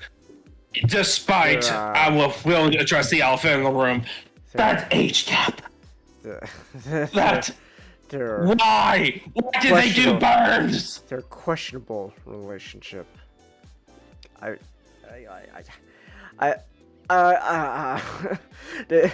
There's nothing illegal. There's nothing illegal going on. I'll just say that. Is this Leonardo DiCaprio coming in? It's like, oh man, you're 18. Okay, you're 19 now. Get the fuck out of here. Well, Leonardo DiCaprio, you have to be like, once you hit 25, that's when it's like, okay, now we're done. Which is why that when it was announced that Leonardo DiCaprio was seeing someone over 25, people were making a joke like, oh my gosh, this is a recession indicator. He's seeing women over 25. But look, this is how awkward it is. So okay, yes, in the Burns run. So oh my goodness. Reed. So in the beginning of the movie, she was 12 years old. So Reed was in college at the time, and yeah, Sue was like prepubescent, and now the way they framed it, okay, it was more like a one-sided crush, because that happens. You know, like little dumb kids, they'll have like crushes on like people way older than them because they don't know, because they don't fucking know why that's bad. They don't know why people are gonna look at them like, what's wrong with you? Like they don't understand. So like it's kind of like supposed to be like an innocent like sort of thing, like, oh Sue, you silly girl. Reed's an adult. You don't want to be with him now, do you? No. But then, and it isn't like, Reed, grooms her. Like he doesn't do any of that. But it's still that he did know her when she was a child. And now that she's, a legal adult with, with the boobs and the thighs and all that, it's like, that's when Reed, goes, oh, hold on a minute, Sue, you're not a little girl anymore, are you? Oh, and it's like, okay. Yeah. Reed. And it's like, okay, Reed, let's not do this. And then they pulled it from John Byrne. Why? I'm more upset that John Byrne had that idea. And to be perfectly honest too, it's not like the relationship in general was honestly all that. Like there's a scene where like Reed is trying to trying to figure out like, hold on, let's see here. Like he's thinking with John, like, let's brainstorm, Johnny. How can we get Ben back and turn back to normal? And then here comes Sue, like, guys, I went shopping. I got us costumes. Ooh, do you think this makes my butt look big? It's like, Sue, lady, dude, I think there are more pressing matters at hand right now. Ben is out there, just running amok as a rock monster, and you're out here going shopping for costumes. Please. So there are very much better interpretations of Sue out there, and I don't know, maybe it's like a product of its time sort of thing, right? I don't know, but like, and like Sue doesn't. I'm not saying Sue has to be oh she's a tough and rough lady, she's there to watch Reed's back, like, in fact, she doesn't even need Reed. Like, I'm not, like, she could still be like a more traditional, role of like a woman back then, but like, that's really all she's got going on for her in the movie. Just, hey, it's 12:09. Let's It is true. It Let's is start almost- cooking this up, it's- please. Yeah, it's true. We gotta start. Yeah, we can really talk about like this film, like this is so charming for It is. There's like it's not I perfect. am this. It's not perfect. Like this should have been given a lot more money. This should have been given like a second draft on the script to kind of Yeah, they should have punch like, up the dialogue and also to tighten the plot a bit more to make it more cohesive. yeah, but But I can't deny that there's passion behind this. You know what? It kind of is like a similar feeling, not quite the same, but it's kind of similar to the feeling I had with like watching Superman recently, James Gunn's Superman. We're like, sure, it's not a perfect movie. You could point out the problems with it and all that, but like you could clearly tell that like for both of these movies, the people making them clearly had a love for what they were doing, not just the characters themselves and all that, but also just like wanting to make a good movie. It's just unfortunate that they tried to they were doing everything they could to make a good movie with everything, like the whole world pretty much going up against them, and this is the result for a movie that was never ever meant to see the light of day. But again, people have gone through the effort to make sure that no, you can't watch this movie. There's a YouTube channel out there. I'm pretty sure this is probably one of the few like you could see how you can watch this on YouTube. Like they're doing like 4K restorations of this movie. So is it? So go watch it. Go watch it. But yeah, even if you don't like it, it's an interesting kind of thought experiment. Yeah, it's just experiment to think of. It's just it is a shame that the producer straight up did all this and then just went, yeah, I don't want this movie released. Cause he wanted like a big action blockbuster. He got his wish though. Several years later, sort of, in the year of 2005. Yeah, with Tim Story Fantastic Four movies, baby. Yeah, there's your big action blockbuster. Right. Yeah. So Nick, ready to take the lead? All right. So, I was gonna say. Okay.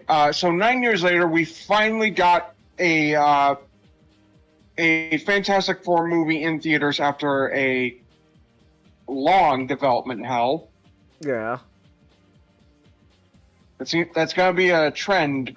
I sense a trend at these movies. Mm. But yeah, we finally did get our official released live action Fantastic Four movie released by Fox. Yeah. And it was all right. It's fun. I like it. Yeah, it's fine. It was not well received when it was first released. I think it's a bit too harsh. The reception it got. Yeah, I will say this. It's all right. It's not a great movie, but it's fine. So you kind of have your basic plot of you got these four explorers, well, technically five, because they're joined by a man named Victor Von Doom. I wonder if he'll be important at all. Mm. Nah. Don't worry. He's a nice name. He's no one special. Don't worry about him. Yeah. Anyway, so what happens is they go to space. Boom! Cosmic rays come back with superpowers, and hilarity ensues because after that, and after their first scene of saving people on a bridge, the movie kind of takes it kind of gets a bit boring because not a lot happens. You do see a lot of them interact just trying to adapt and live with what it's like with these abilities, but it's not really anything special. Meanwhile, their friend Victor. Well, loose term. I say more like associate Victor. It's like business is associate. gaining electrical abilities, and his skin is turning metal. And he's losing his company because the bank decided to take his company away. Yeah, apparently this guy's actually Norman Osborn. You know how much I work? You know how much I sacrificed? That scene actually happens. Yeah. It's beat for beat. It's It really is like Look, it's just the whole. This movie, can I just say, this movie is clearly like a lot of superhero movies in the early 2000s where it's the mindset of, oh my gosh, Spider-Man was a huge hit. We should be just like Spider-Man. Oh, Yeah. of course. Copy everything. Sam Raimi's Spider-Man is obviously, the key to success, so we should be like Sam Raimi's Spider-Man. And this version of Doom is not great, and I actually feel bad saying that since his actor did just recently pass away. Yeah, well, okay, so I will say this though, at least especially in the first Fantastic Four movie of these Tim Story stuff, rewatching this movie, I actually kind of grown to like appreciate, necessarily, okay, maybe not appreciate's too strong a word, but I've actually kind of grown to actually like this Doom for what he is. He works. He works. And I would say it also does feel like, okay, it's a proper adaptation of a character. It's like they got a lot of the core aspects about That's true.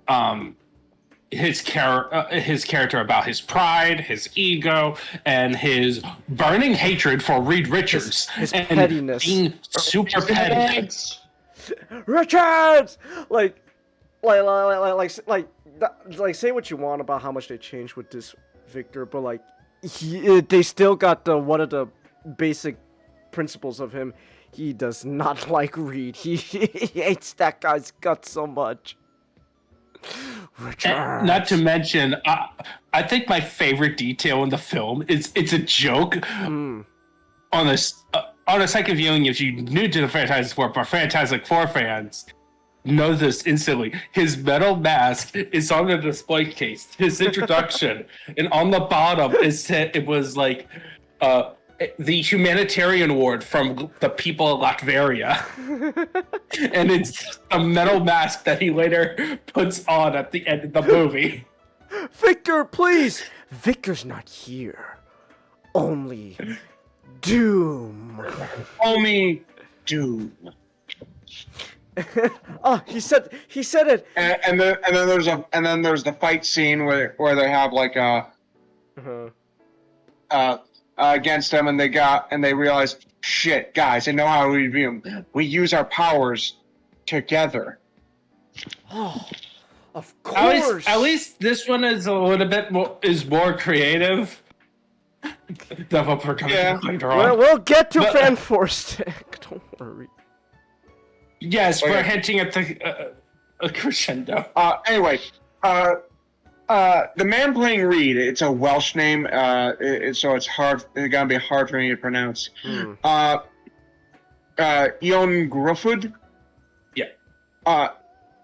This version, honestly, I think his casting is spot on. I think they chose one of the best guys to be him.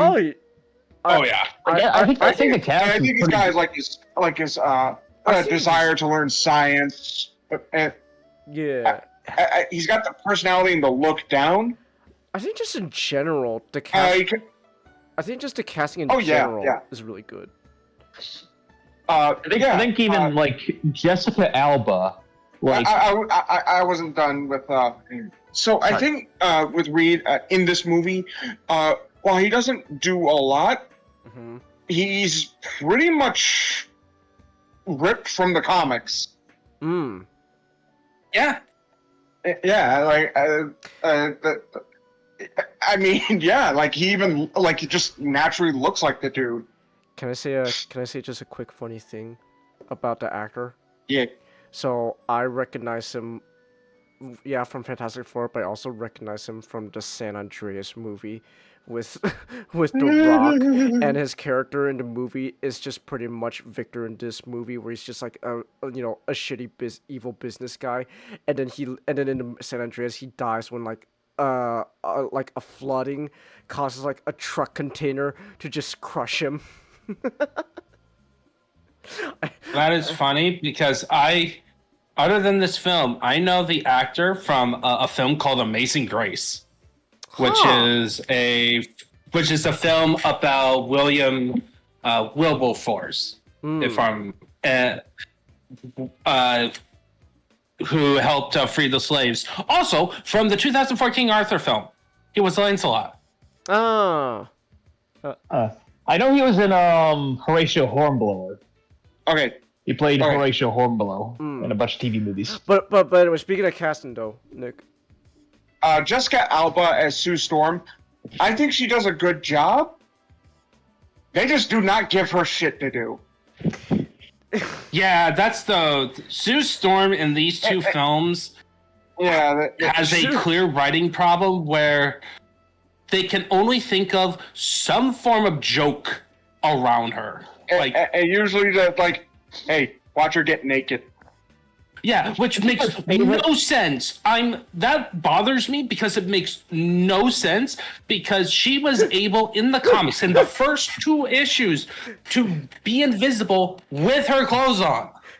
You know, I think I would be fine with it if it was just like she could. Oh, at the beginning, she only knew how to do her skin, but then over the course of the movie, she really should have learned how to do I think other stuff invisible.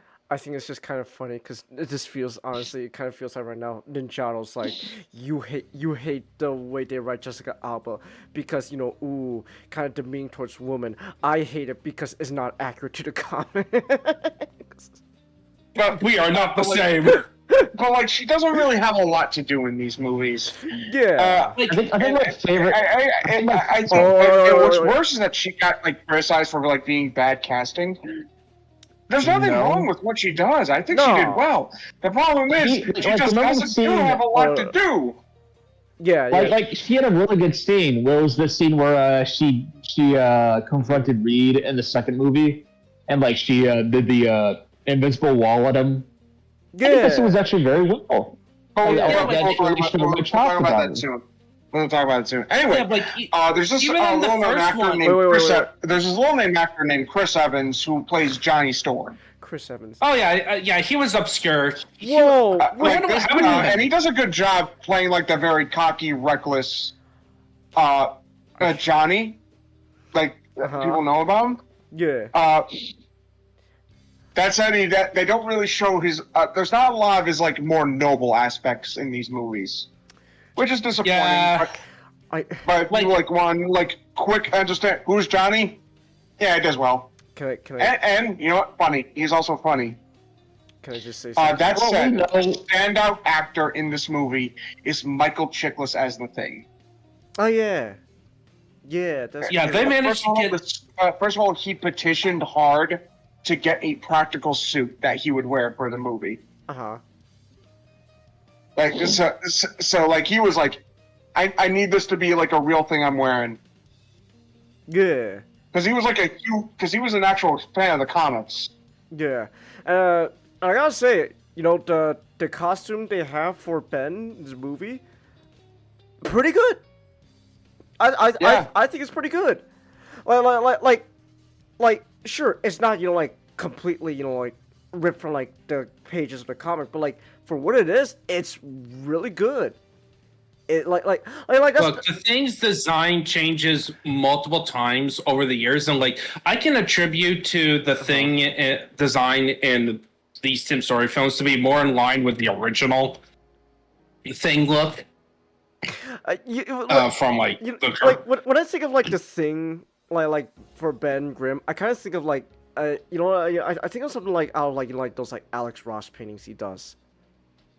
Like that's like what I think of like with Ben, but for Ben here again, like for like the prosthetic and makeups at the time, it's really good and like they use it in their favor or a lot of times, like for example, when Ben's trying to pick up the ring, but like his fingers are too big, like Yeah, like hands that's are too big. like that's a good use of both also like the fact that the prosthetic hand is just that big, but also like just for his character and storytelling in general, that's really good. It's really good. So like, I dig it.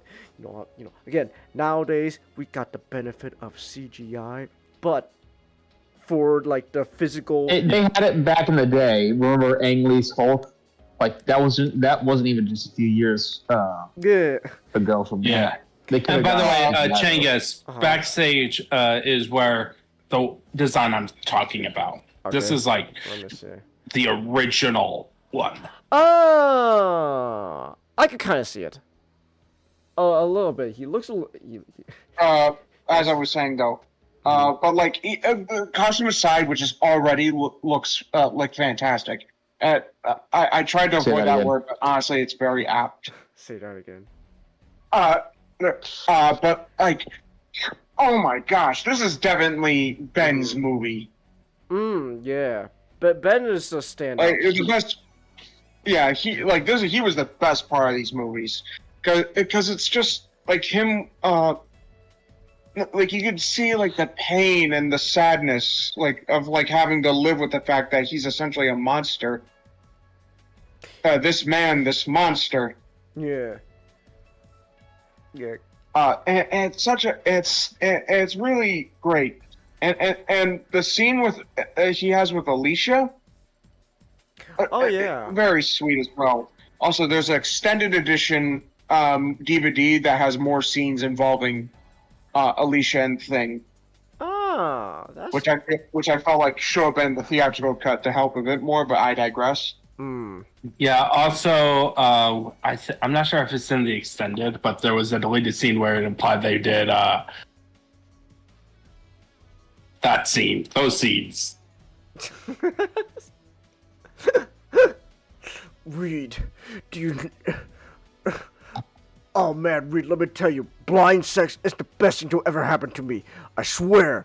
No, blind, but Ben, you're not blind. Oh no, see, that's the best part. See, Alicia, in order to make things fair, she puts a blindfold on me. It's great. Anyway, but like the first Fantastic Four movie, it's all right. Yeah, it's If you're bored and want to watch put some on, you can put it on. I would give this movie a rental. okay, sure. Also, I'm really bummed out because now I learned that the film's novelization was written by Peter David. I see. Rest in peace. Okay. All right. Anyway. Next one. Anyway, all right. So, 3 years later, we were given. I herald its beginning. I herald your end. hey. I herald and four stick. Ah, Fan Force. Well, good. We're actually in Rise of the Silver Surfer, funny enough. So, hey, we I can know, do but it's coming. It's coming, and you're never prepared to watch it. It's coming. I'm here to herald it. Alright, actually, you know what? Since Not's not here, I can move you into his... Butter, when did you get cosmic? Butter, when did you get the power cosmic? I may have traded some things. I see. All right. Don't question it. Alright. So, Rise of the Silver Surfer. It's the Silver 3 years later, we actually get a sequel to the 2005 Fantastic Four movie, Rise of the Silver Surfer, and it is also okay. Yeah, it's okay. I thought it was decent. It is what it is. You don't... Essentially, well, you just hear that. It's essentially an adaptation of the arrival of Galactus. And so, like, the Silver Surfer's coming to Earth, and he's preparing for Galactus to, all right, what will we having, Mr. Galactus? I want this planet, okay. And we'll be having ready for it right up now. And so the Fantastic Four have to go, okay, we gotta stop this. Uh-huh. And then they have to And they team do. up with Doctor Doom. Yeah, But then- they end up having to team up with Doctor Doom, who ended up who stopped being frozen at the end of the first movie. Yeah, I wonder how well that team up lasted. And it was locked in a closet for 2 years. That's actually funny that he was just locked there for like 2 years. Just Do you think Just the whole time he's just seething. Oh yeah, do absolutely. you think that that Doctor Doom and Tom Cruise had any conversations in the closet? Aha! Alright, I guess. No, he can't because Tom Cruise won't open the closet. Oh, true. Oh yeah, Fair. that's cool. Damn. Anyway, God damn it, so- on my fucking arm. Jesus Christ. Fuck! Sorry, I don't like ants.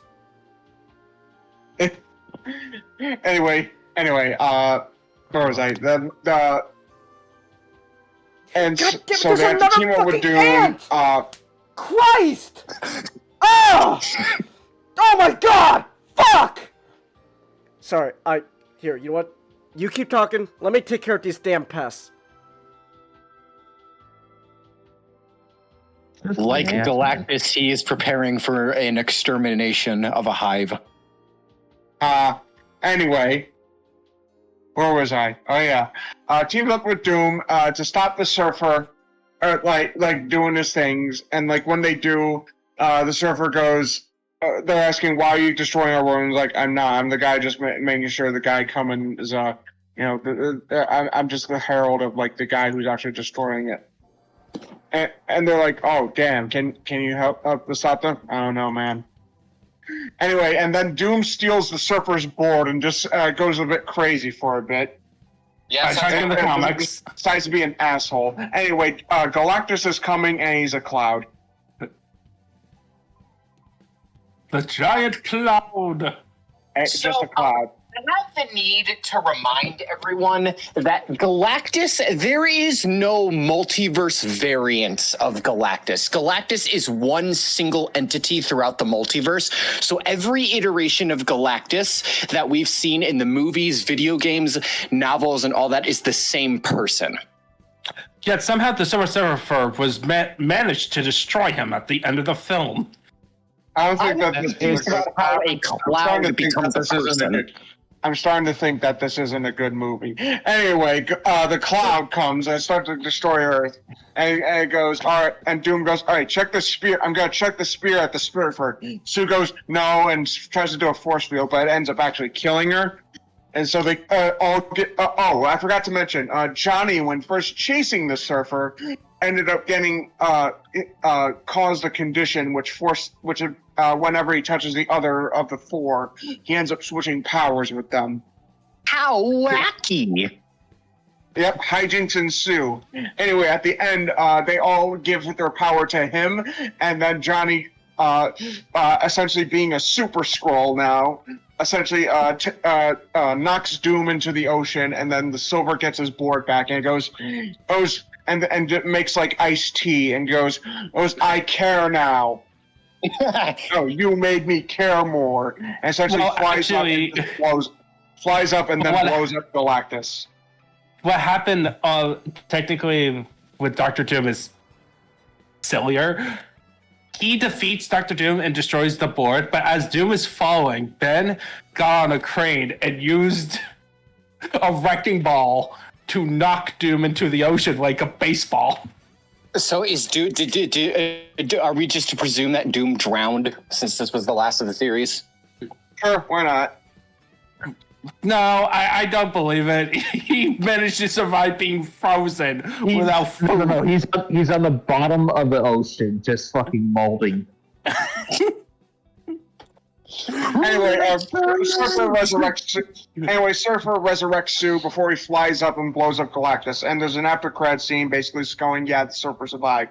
Also, during this time, Reed and Sue were about to get married, but then the Surfer showed up and they had to postpone it, and then at the end, they finally get married. Yeah, that's... I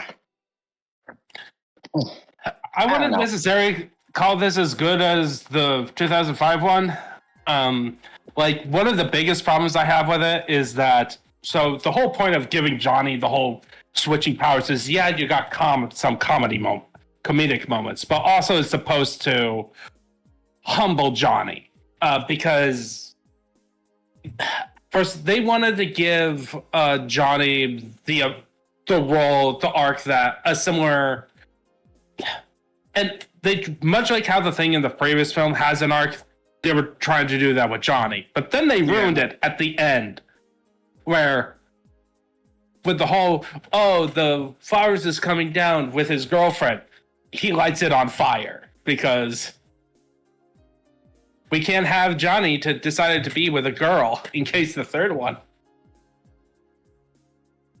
Jeffrey, I don't know if that was like the general like lesson he had to learn, but whatever. Anyway, Silver Surfer. Anyway, Johnny, all right. Ben doesn't have much of a presence like he did in the last movie, but at this point, he's kind of just vibing now. He's actually pretty all right with his life as a disgusting rock monster. That's good. I mean, that no one should love. That only blind people can love. Okay. As long as the blind person doesn't die in a rock song. I mean, Nick, to be fair, like, Alicia in general is just a sweet lady, so. Oh yeah, absolutely. It's shame. Hopefully, Ben doesn't have to meet the father-in-law. That'd suck. Yeah, that'd be awkward. The father? Man, what is that supposed to mean? He's a supervillain. What? Alicia's father's a Alicia's supervillain? dad is a supervillain. I think father-in-law. I think. Who is No, stepfather. So yes, stepfather. Okay, Stepfather's a supervillain. yeah, so Alicia. We're getting off topic. Yeah, we are. So back to the film. Back to the movie. Sue is the one that basically does a bit more because she's the one that takes Alicia's role from the comic, and eventually is the one that convinces Surfer, hey, you have a choice. You can stop all this. And she and Reed are basically deciding, okay, once we're getting married, maybe we'll just retire and try and have a normal life and stuff like that. But then at the end they're like, okay, this is actually pretty good. We're all right. Yeah. Then you have the Silver Surfer himself, played physically by Doug Jones, who is Abe Sapien and basically any creature from Guillermo del Toro. But yeah, he's pretty good. I really like the sense of otherworldliness and alienness they give him, like with how he barely reacts like when Johnny's chasing him, and how he's able to just blorp into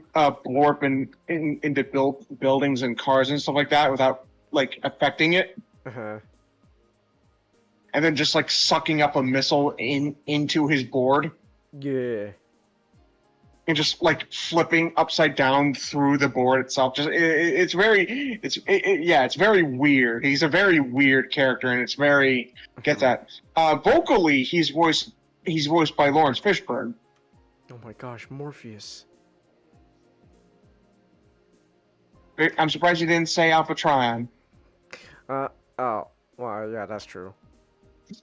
I'm surprised. I've heard a lot of complaints that say that it doesn't. That hearing Fishburne's voice come out of the body of the Silver Surfer in this movie was just kind of unnatural. I wouldn't say that. I think maybe I would have preferred if they used Doug's actual voice, because I prefer. Because I don't think the Surfer is that baritone personally. But I think they did a good job with both of them as the Surfer. At the very least, they didn't go the route of giving the Surfer a surfer dude voice. Okay, that was funny that's funny in Superhero Squad. I love that in Superhero Squad. Superhero Squad. Superhero Squad. I just don't think I could take it in a serious tone, but I mean, if they're doing serious Surfer, obviously I'd prefer to do serious. Yeah, I think the problem with Silver Surfer, and it's like kind of a hard thing to do. I felt like his arc was rushed. Oh yeah, Like, totally.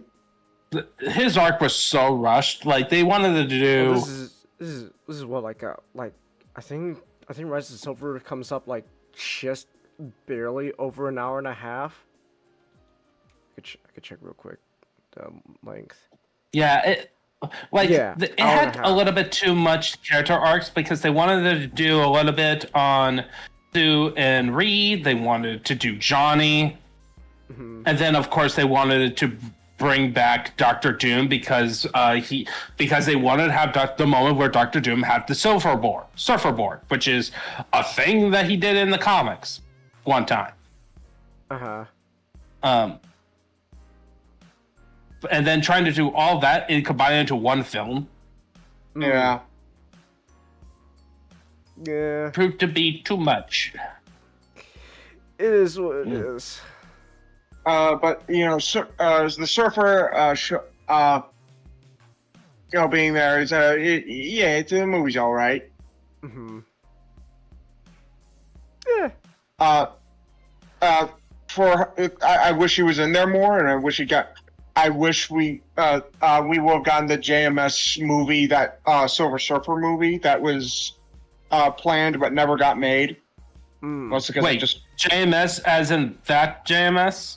as in, Amazing Spider-Man, Battlestar Galactica writer, yeah. Babylon 5. Okay, so good. So maybe a chance for him to actually he could have had a comic book work without being annoyed by Marvel editors to destroy any likability of a beloved character. Thanks, Joe. Ah, I see. You.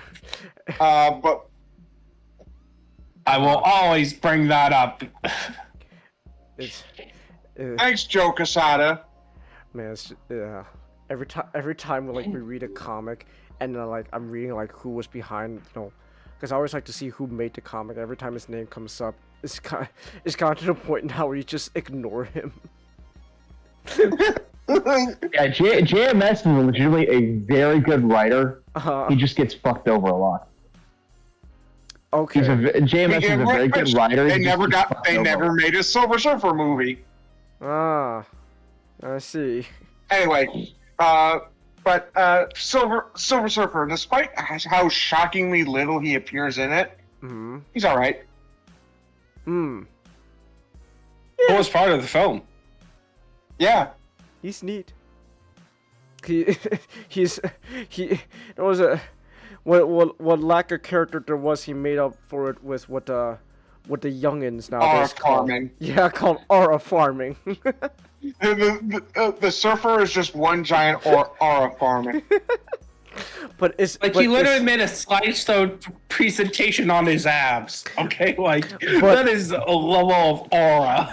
But will they ever beat Batman vs Superman aura farming, where Superman is just standing in the exploded courthouse and everyone's just burned to death and he's just looking all sad?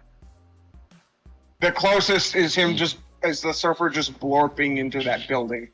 Blorping. True. I'm just gonna call it blorping. Or how about him he flipped upside down on his own through his own board? I'm sorry. Yeah, that's true. And how he just kind of just goes fucking nose dives into the bus. Did you Honestly, that chase scene is just really great. Yeah. Oh yeah. Also, Andre Bauer was the general. Captain And he Holt. died. Yeah, Captain Holt though, Nick. Yeah, I know. The funny thing though is before he was Captain Holt. Although he wasn't as gay. He wasn't as gay. The funny thing is that they wanted to actually had Nick Fury in the film to play the role of Captain Holt's character. But he was actually told that they were working on a S.H.I.E.L.D. film at that time. AKA, he was going to be the cameo in Iron Man. Man, I kind of want to see that universe now. Andrew Brower as Nick Fury. Director Fury, are you seriously pulling the gay card on us right now? Yes, Queen. Yes, Queen. I'm imagining how the fucking white Nick Fury sounds. Like Nick Fury. Well, they got David Hasselhoff to play him once. Oh, Yeah, that's in that Shield movie. Oh, do you Yeah, guys all right. you guys talk about Fart Cloud? All right. Yeah, we're talking We about Fart mentioned- Cloud. You talk about Fart He Cloud? existed. It's- Yeah, Chingis, I needed to blew up. Chingis, and I need to mention this again because I don't think you heard it. I have to remind you, Galactus isn't multiverse variants of Galactus. There is only one single version of Galactus throughout the entire multiverse. So every single version of Galactus that you've seen in movies, TV shows, comic books, they're all the same person. Right. That's why it makes Meaning no sense. Fart that- Cloud meaning Fart Cloud Galactus, Lego Galactus, and First Steps Galactus are the same person. Right, but it still doesn't make sense. But I know it still It doesn't doesn't make make sense any for him fucking to be a sense Fart whatsoever. No. Yeah, it makes no fucking sense. I seriously Yeah. want to know the thought process behind that. Well, here's the thing. It doesn't make sense of him being eaten by Marvel zombies. So I completely forgot let's that, get- all right, guys. that actually happened. We gotta get rolling. Alright, alright. We Yeah. have the next one. Anyway, for Silver Surfer, Rise of Silver Surfer, another rental. Less so than the first one. But these movies, they're all Liz. right. So there's I will say that at least there was some heart to it. Like, Yeah. listen, there's a trend I'm noticing right now where and that includes the Roger Corman movie, where there's some heart, there's some passion behind these movies, but clearly one thing or another is holding these back, whether it's the production and all that, and not enough budget, or just not that great of writing, etc. There's clearly a lot of things that are just kind of holding these movies back from reaching their full potential. So, It's not like it, but it can't really get worse from here. oh, it got worse. I heralded it, Nick. I came in here and I heralded it, and now it worse. comes your end, Fan Alright. Four Stick. I actually did movie's research. I actually did research on the production Alright. history on this. It is insane. Okay. Yeah. So, of course. Honestly, the whole backstory about the production is way more entertaining than this actual movie. all right. So, real quick, let's just get out of the way, right? Is Fan Four Stick as bad as people say it is?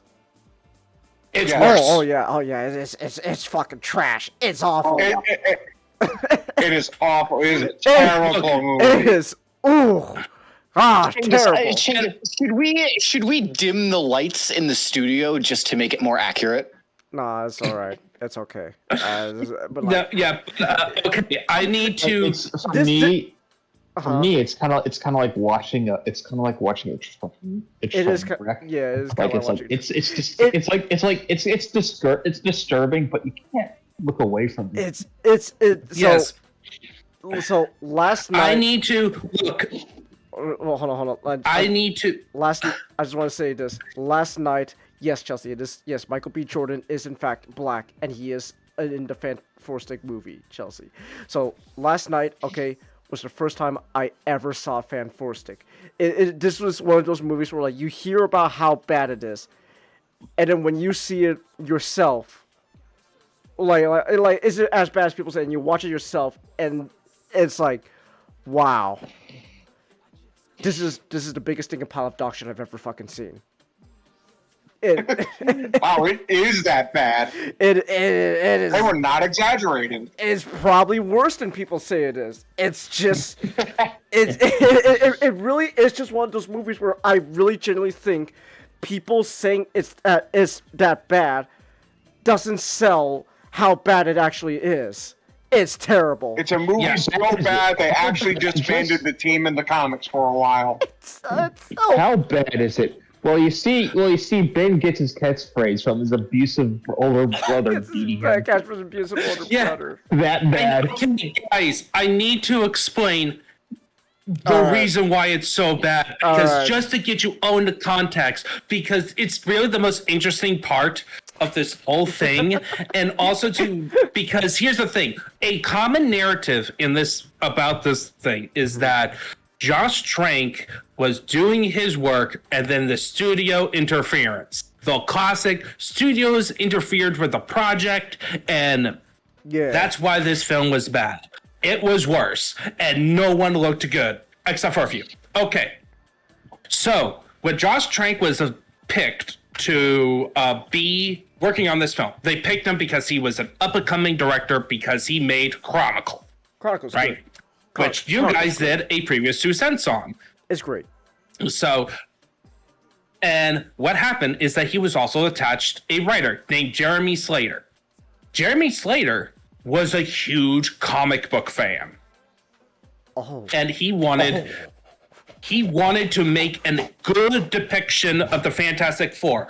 Also, he wanted to use the template that 2012's Avengers came out. So much like what happened with the Tim Story films, where they took Spider-Man and tried to he was basically trying to do the same thing, but use it as a template, as like a coming together superhero films. But but Josh Trank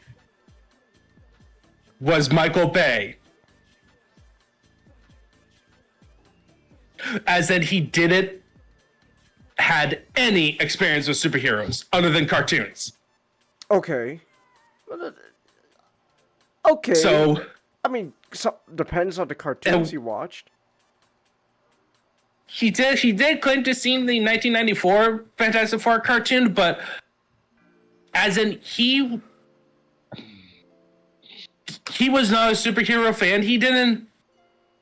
Basically, it seems like Chronicle is the extent of his superhero interest. Okay. And so what happened is that Trank was, of course, for those who know the film, who have seen the film, who torture themselves, he was interested in the body horror aspect. Yeah. So you had a writer who wanted to be more like the Avengers, so more lighthearted, more true to the comics. Trank wanted his own thing. And they clashed. So Slater claimed he wrote like 2,000 pages in terms of rewriting the movie. I just want to say, that's like 10 movies right there. 10 movies worth of stuff. And what happened is that Trank became the in-between guy between him and Slater and the studio. He only presented 2 of Slater's drafts pure to the studio, and every time so you know how in the movie production process studios are allowed to write notes back to the script, basically saying, hey, we don't like this part of the script, we don't like this part, fix this, or add this because the producer wants that. Add that giant spider battle. Giant spider. He only got a couple of notes. Trank was the in-between guy, and he was explicitly trying to cut this guy off to make it his vision. Instead of collaborating. So the studio was upset, so they brought in a guy who'd been working on their X-Men films. Simon Kinberg, to basically be kind of the studio's representatives. And that's pre-production. Then actual production happened. So in terms of casting, so we got our Reed Richards, Miles Teller, who Trank fought the studio to get. Okay. He also wanted Michael B. Jordan in the film. He clashed with the studio. Apparently, he wanted a black Sue Storm, but the studio wanted Kate Mara, so he did not like that option. So, hey guys, I want Johnny and Sue to be black. Well, no. Sue has to be white. Well, how does this make sense? Because one of them is black. Figure it out. Adoption.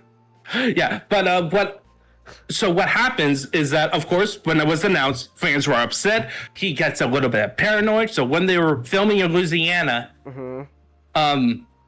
it just added to other problems. Josh Trank was a mess on set.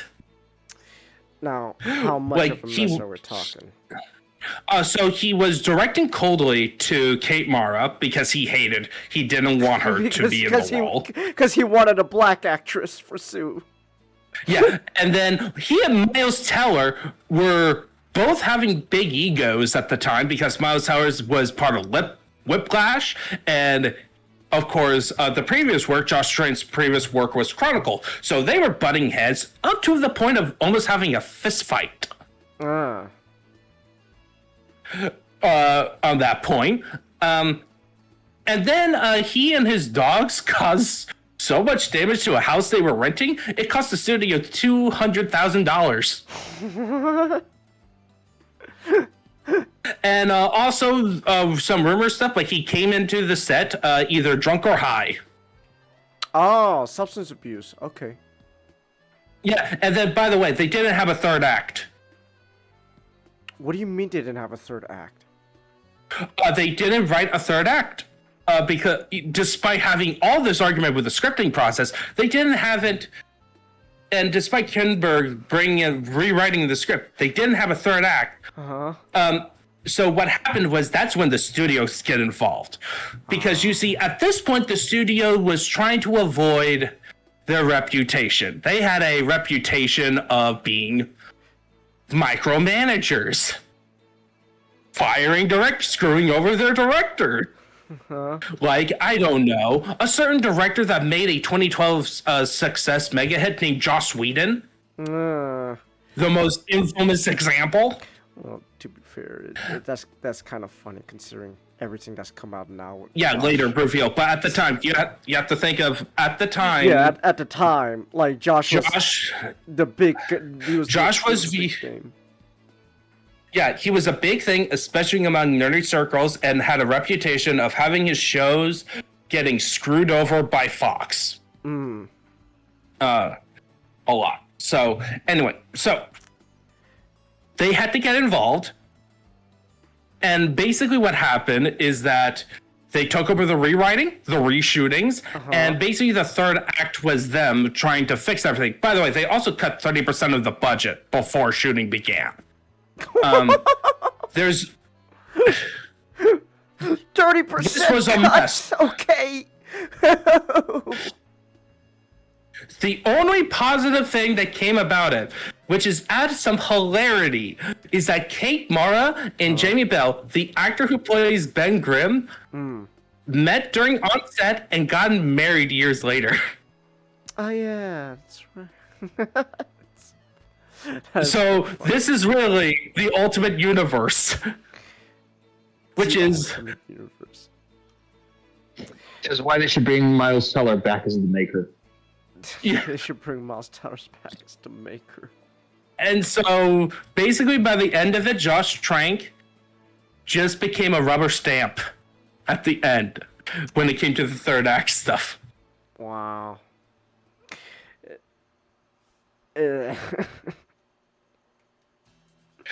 And it was a miserable experience. I would assume, because the end product is dog shit, terrible. Because what happened was when they had their production. Oh yeah, I forgot. The studio did not like the cut that Trank made from the shooting he did. Because what happens when you do an initial shoot, you make a rough cut of the film to present it to the studio to get approvals, because that's when you need to find when you need to do your reshoots. That is when the studios got involved. It's like, this sucked. So yeah, and they didn't want to cancel it because they wanted to keep the rights. And thus we get this boring an insulting film that you can't go to sleep at. A View to the Kill is the most boring film I have seen. At least I can attempt to take a nap while watching it. This film will give you insomnia. I disagree. I disagree as well. I disagreed. I did not feel bored at all watching this movie. I was, it's a train wreck. Again, it's like a train wreck. You just can't look away. Bobby, It's fascinating at how bad it's so bad it's fascinating. Bobby, it's like a The View to Kill is just insultingly boring. Bobby. It's like an engine. It's like a dumpster fire. Sometimes you just gotta let it burn. Just sit back and watch it burn. Grab a beer and watch it burn. Like, at least with A View to a Kill is that, like, okay, it may be boring, but it's like, okay, they got, like, they understand the character of Bond. I don't care. It's so boring. It counteracts anything. This is every character. Yeah, but that's not that. Listen. I think at this point, hoping these guys are like accurate at all to their comic counterparts or anything like, or even like compared to any other movie, is a lost cause. Like, there's not even. Well, it's not even that. It's Even not even a movie. Even as a movie, It's like. This movie has a pacing issue. It was painful within the first second I seen it when they decided to have Reed as a kid. He's a child. Being super smart. He's the child prodigy, you know. Even though he's written way older than he is supposed to be. I think they were trying. They never outright explicitly said it, but I think they're trying to make him like the autistic savant. That's not how it Remember, works. autism is the future of human evolution. Do not ever, do not. Too late, man. Miles Teller is truly what the Predators were looking for this whole time. But no, look. There's so much wrong with this movie. I feel like we don't have the time to go through everything wrong. But like, I will just say this, like, right off the bat, one of the biggest glaring issues you're gonna get watching this movie is there's a pacing problem. There's a First 45 minutes there for the is first a act. huge pacing problem. It's such a It would have been like, the problem is there's no real catalyst early on in the film. I feel like there should have been, like, the only thing I could think of is that they treated getting accepted to the Baxter Foundation as the catalyst, even though the setup makes no sense, because they had like this teacher who hates that this kid is super smart and make a teleporter. Well, it's Homer, so of course. Yeah, Homer. But but like the first half of the movie is a slog to get through. It's terrible. It's boring.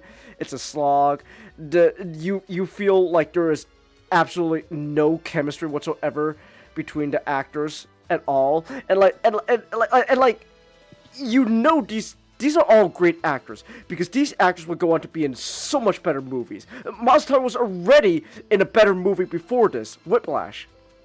And it's like, and then like Michael B. Jordan, dude nowadays, especially after like Black Panther and like Sinners, dude is he's living it up, and it's like all these Not to actors, mention Creed. and Creed. So like, gosh. But like, these actors are like wasted here. There's no chemistry.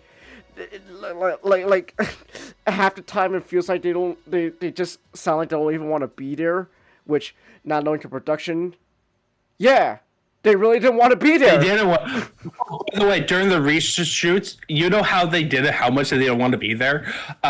Kate Mara had to shave her head for a role, so they had to put her on a wig. So apparently, if you look closely enough, you would notice there's moments where she has wigs and they're not in like clear sequential order. And also, Miles Teller just grew a beard and he didn't just shave, so there's some shots in the same scene where he has a beard and he doesn't. It's beautiful. It's a beautiful mess. And then so the first half is just a slog. There's no chemistry. It's boring. And then they get their powers. And they're trying to nail some themes to it, like the sins of the older generation on the younger. You know those speeches that Frank was talking about the next generation, you and think then I paid Edgy attention to Doom. that shit? It's hard to pay attention to some guy giving a monologue when you're bored out of your mind because Miles Teller is acting like a fucking wooden doll. Just, oh wow. Everyone was acting like a wooden doll, so you only have this text. This in book form is actually more stimulating than in So film. But the first half is just boring, and then they get their powers, and then you get like what Josh Trank wanted to do, like the body horror thing. For like 5 minutes. It lasted for like 5 minutes. Spread across 2 different sequences. For like 5 minutes.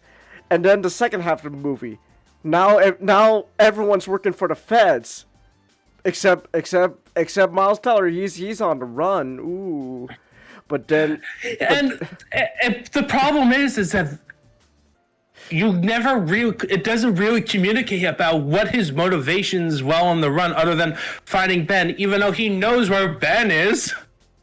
I don't know. And then It's like he then it's not comes like back. in a case where He comes back. They build a portal. They bring back Doom. Doom here. It's not. Look, like Doom is just as guilty. he's more of a plank of wood. Doom's Plank of wood. the character assassination with Doom here is just as bad as anyone else in this movie. Okay, like Doom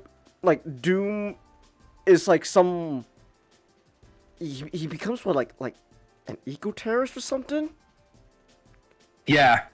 Basically, I don't know. I don't know. The scene though where he's like he's just turning everyone's head into like blood puddles in the hallway though was cool. That was neat. the other couple minutes of horror films. That was the other like. Well, that was like another like minute or two of horror. Ooh, and then and like the whole like like there's no chemistry between like these actors and characters. It's just oh my goodness, like you legitimately don't even believe they like not forget the idea of them being a family. Like just chuck that out the window. Don't even bother trying, okay? They don't even like each other. In fact, don't even chuck in the idea of them being friends. Just at the very least, just focus on the idea of, okay, these guys could reasonably work together like co-workers. Even then, you really don't get that. Unbelievable. You really don't get that, even the idea that they could be like co-workers. Miles Teller as Reed is just the autistic savant. He's boring. I will say this though, his acting kind of gets a bit better after he gets his powers. And then Michael B. Jordan, he's there. Jamie Bell as Ben. Rock Monster. Where's the Thing's thing? He has no pants. You can see it all hanging out. So where's his thing? Ooh. Kate Mara Sue. If you want to talk about a trend of Sue in these movies so far, we've been talking about kind of getting the short end of the stick. Here, she really gets the short end of the stick. Why is she even here? Why is Sue even here? What's the point of her? Why does she exist? She literally does not have no reason to exist. Why is she here? Who cares about her? She And why? Like her only plot relevance is that she can recognize patterns, and that's how they get Reed. Even though, to me, when I saw that, it's like, isn't that like an agent in the CIA or FBI, every 3-letter agency? And Sue can only manages to find Reed because he uses the name of Captain Nemo, just because of a conversation they had about Reed's favorite book of 20,000 Leagues Under the Sea. There's like she doesn't even get her powers the same way. They go through like the real 4 was Reed, Johnny, Ben, and Victor, and then Sue's just staying behind on a computer, and she only gets her powers because she gets caught in like the crossfire, and that's Remember, they all got their powers appropriately. Like Johnny was set on fire. Ben had rocks. Ben was buried underneath rocks. Doom got some like weird I guess green... Reach was stretching or something. I guess I don't know. And then Doom got was left behind on the planet. Doom got sucked up by some green energy tentacle thing, or whatever. And this funny part is that Sue was only in the room to help them out. And she gets, just by like, and she gets blasted by accident. Because the whole idea was it was all Victor's idea, because they were told, oh yeah, the NASA is gonna take over, and so all because of like a drunken ego trip, they decided to become the first man in the other dimension. And Sue just like caught an eye on it. Look, we've been going now for like 2 hours 40 minutes now, so like we could go. There's so much we could say about this movie, but like, yeah, we may need to come back to this. But like it really not just in actually watching it and actually talking about it. It really just boils down to, again, I think the best way I could sum up this whole thing is talking about again my experience was like I've heard so much about how bad this movie is. Last night was the first time I ever watched it. Is it as bad as people say it is? Oh, it's really bad. It's so bad. Oh my gosh. It's so bad. It would be interesting. It would be interesting for us to do like a challenge where we rewrite the film to see how we would tackle it. I don't even know. With like rewriting the film. I don't even know where I don't want to do it. I don't even know where I would even begin to rewrite this film. Rewriting this film will feel like you have to like write it from the ground up. Here's how I would rewrite it. I just scribble on all the pages and then throw them in the trash. Oh, true. Yeah, but set it on fire. So for a while, this was it, huh? It's just Fantastic came back and like Fantastic was released in 2015. So like by the way, Changus, that's the same year as Secret Wars. Wow. The last we saw of the Fantastic Four in the comics for a while. So it seems that every 10 years we get a Fantastic Four reboot. So what it is the year? So I guess 2035 we're gonna get the new Fantastic Four. So what? Yeah. So it is. Right. So I do have to head to bed. All right. So have a good night, Ninjato. But you're just gonna go completely invisible. Yeah, he's gonna go completely invisible. He's still here. He's just being presented. I'm going invisible. I don't feel so good. See ya. See ya. But man. So it's 2025, right? And if we're counting the Roger Corman movie that never got released, Fantastic Four, when it comes to movies, just has had terrible, just not that great luck for 31 years. So 30 plus years now, Fantastic Four has just not had a good streak of luck when it comes to movies, and like. And for ever since 2015, for 10 years, we thought, yeah, no, this is it's just really the pinnacle of Fantastic Four, and then well, now it's 2025. Is a fucking 1995 micro budget movie that looks like a made for TV movie in the 80s. The best movie of the Fantastic Four. Is it? I know that's Yeah. very sad. It was, but yeah, 30 I wish plus. there was a movie that that would be made that that would actually be really really good.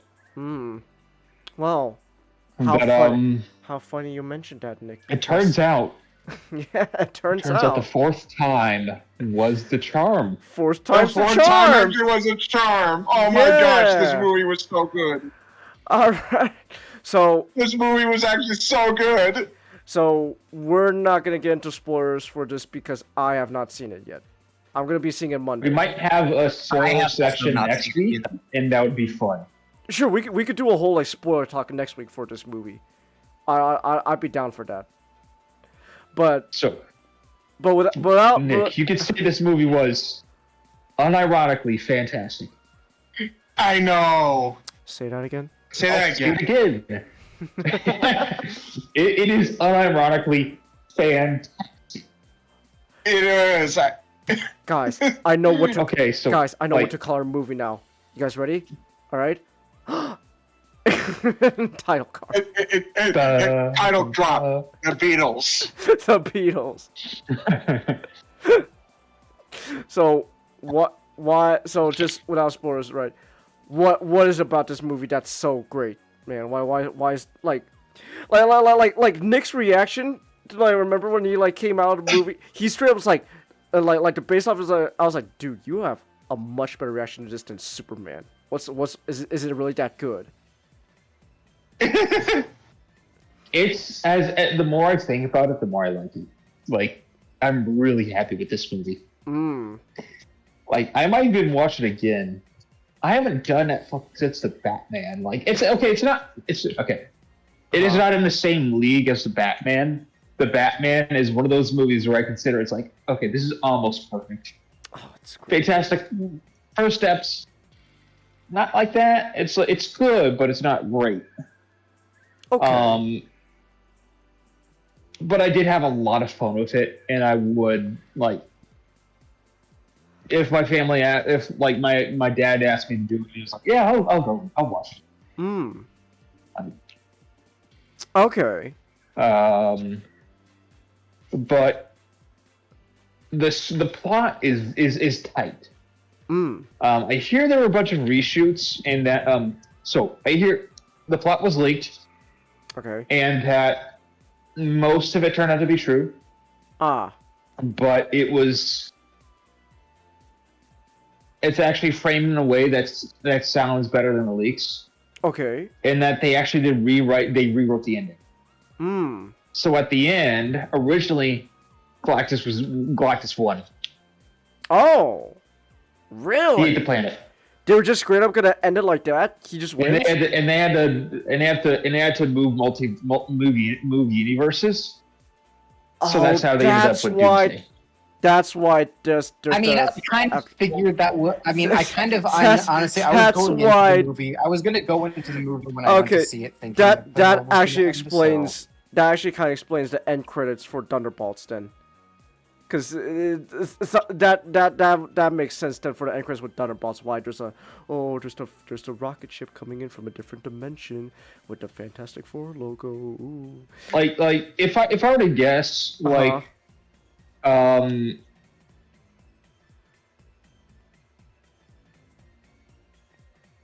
Yes. Should I say this? Because this could be taken as a spoiler. Oh. Show me. DM me. Yeah, DM Nick. Yeah. Harry Potter actress in the thumbnail. Oh, you're talking about Fanforstic, Chelsea? Yeah. No, Kate Mara is not a Harry Potter actress. She was never in Harry Potter. Does that look like Harry Potter, Chelsea? Not really. But Vanessa Kirby though was in Mission Impossible. So does that. Yeah. I recognize Vanessa Kirby. Oh, you think that's all right to say? I think it's like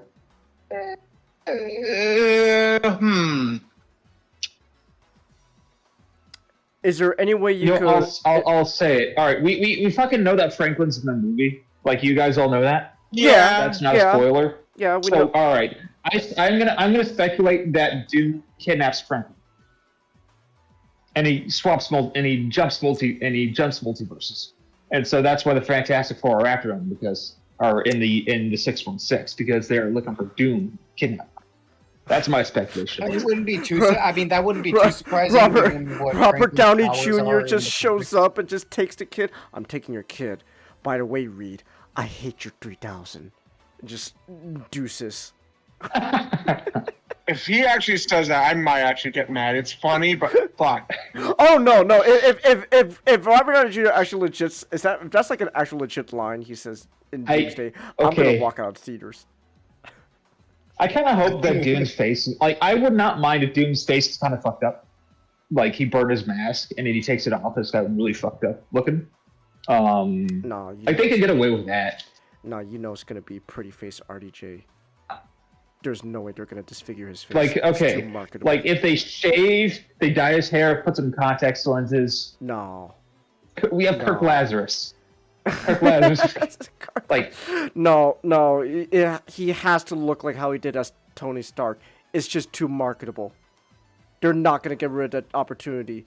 If they do that, they'll fucking that's suicide. But in their minds, Matchstick, RDJ's face as is, I'm like Tony Stark, is super I recognizable. disagree. I think they're marketing on RDJ, not RDJ as Tony Stark. Oh no, 100%. They're trying to rely solely on the actor himself rather than him trying to be a character. That's why they're not gonna give him the fucking RDJ look. They're gonna it's gonna be like that one guy from fucking Doctor Strangelove where he played 3 fucking people, and they all look really different just because they changed the hairstyle. I don't know, man. Admittedly, it is funny since in 2005, one of the people they originally wanted to cast as Doom was RDJ. Huh? Huh. It all comes full circle then. But anyways, but first steps though, it's good. Is just that good? Oh, it's really we're not- good. It's really good. We're not fit. We're not finished. Finally does shit. Yeah, she is. All right, we'll talk. We'll get to her. Reed. This is Sue and Reed's movie. It's Sue and Reed, and then Johnny has a major subplot, and then Ben's there. He does some stuff. He's a valuable member of this team. I'm gonna assume He doesn't get a lot to do. He doesn't have a lot to do, but what he does is actually nice. Yeah. Well, I want more Ben. Like I came out of this movie wanting more everything. Which I might be biting my tongue after because we're gonna get Doomsday next. And let's not focus on that. Let's focus on what we have right now. Yeah, let's enjoy what's good. This is very much Reed is one. It's all right. So one of the actors going into this, the actors just wouldn't shut the fuck up. And like one of the rumors going around was that Sue would be the leader of this team. No. What? That's Reed. He's the leader. Like he's still like it's still like kind of a family. So he's not like Captain America like directing everybody. He's still the leader. But it's more like a family style where everybody has input and everybody's like doing stuff. Okay. Not bad. But he's like a big character arc is like he's like I got to get over myself. I kind of got to get over myself and the fact that I can't fix everything. Oh. And I can't. Okay. And I'm fucking scared that I can't fix everything. Oh, okay. It's kind of like that one story we read for Ninjago Sting. Ah, my phone. Okay. Damn, And, Butter, your fan's going crazy again. It still bugs me that he doesn't have like the white on his top. I know. Like the others do. I know. Like that like come on, man. I was bothered by 2, but then I realized everyone kind of has something unique about their suits. Well, yeah, but like everyone else has they like have the a different white. top. Like it's like it like But progressively everyone has, goes like, out. Yeah, but everyone has like a But I white collar think though. like Reed should have had some white. Yeah, Stuff. Reed should have had like some white on his collar. I would have liked that too. Uh-oh. Lost Master. Oh, he's back. All right, I'm back. I'm all right with that, like having like a little bit different for each. But I do think Reed should have had some. Like just being blue wasn't enough. Like he should have had some white stuff mixed in to look more homogenous. Like I don't mind it being like a different type of white top than all the others, but he should have had a white top. He should have had that white like neck thing. Yeah, like a white. Yeah, because just like Sue, Johnny, and Ben, their white top looks different from each other. Yeah, but it's still. And that doesn't bug me. But not having the blue, but having just blue for Reed does bug me. Like it does. It looks too different. But Pedro Pascal, Pedro Pascal from the hit series The Last of Us. Whoa. Pedro Pascal from every single movie and TV show in the past 5 years. Oh my gosh, The Last of Us, guys. Whoa. The last thing I fucking saw him in was fucking Game of Thrones. Pedro Pascal from The Mandalorian? Oh my gosh. I might be lying.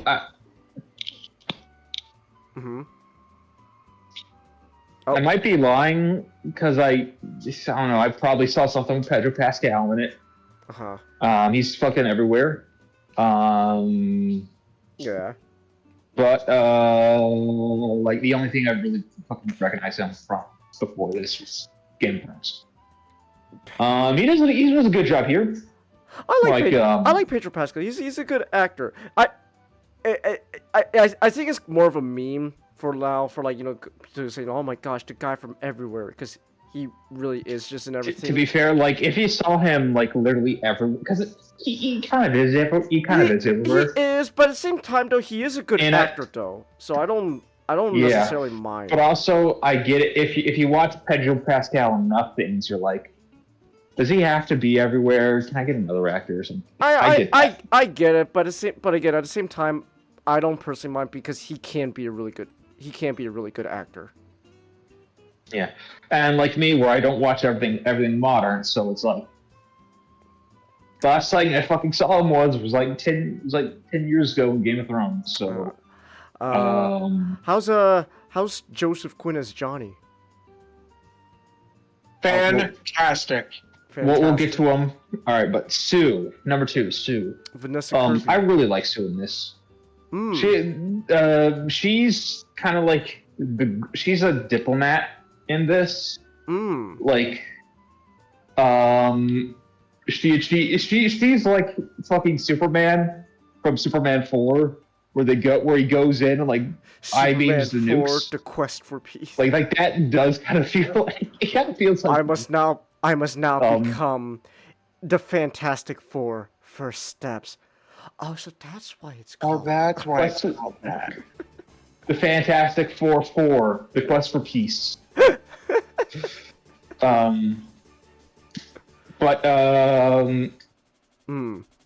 Vanessa Kirby's good. She has like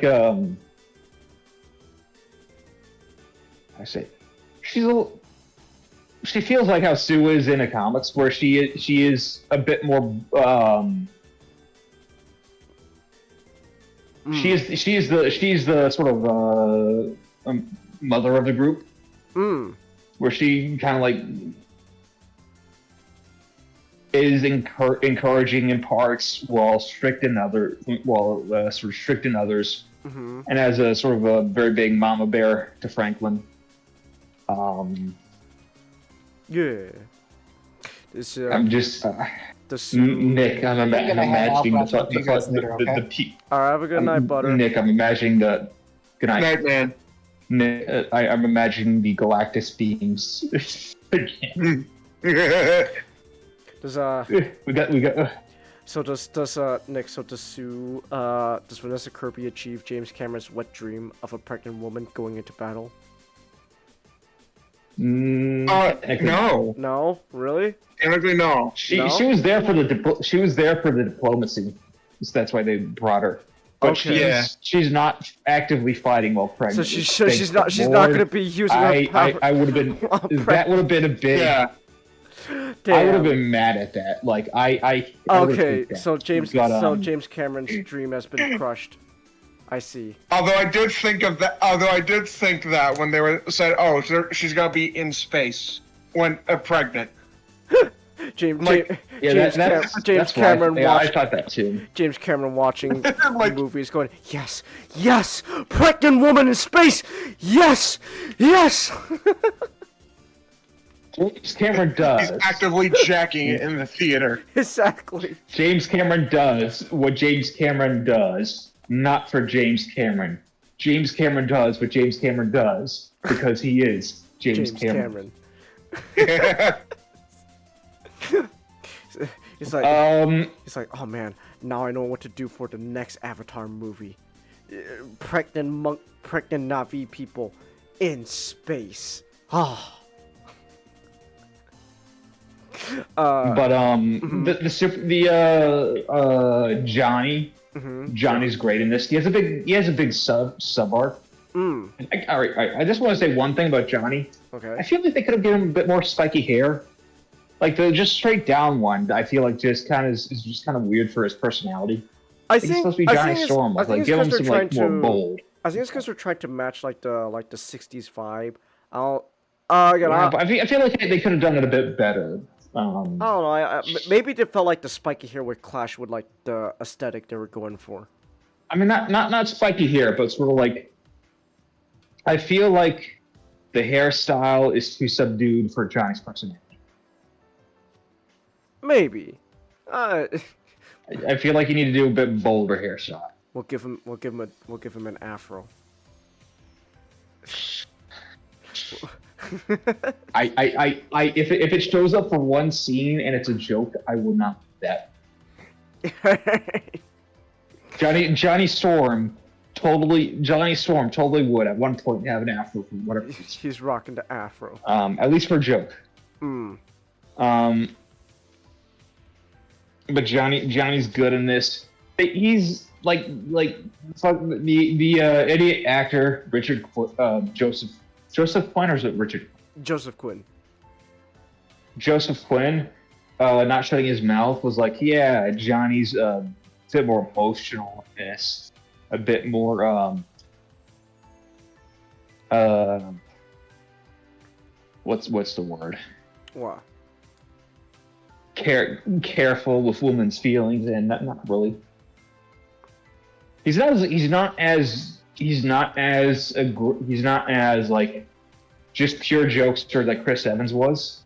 Okay. But like it is Johnny Storm, you know, he's a hot shot. He's there he's fine. He's there with the ladies. They just don't really have. It's not just really an opportunity for him to flaunt that stuff.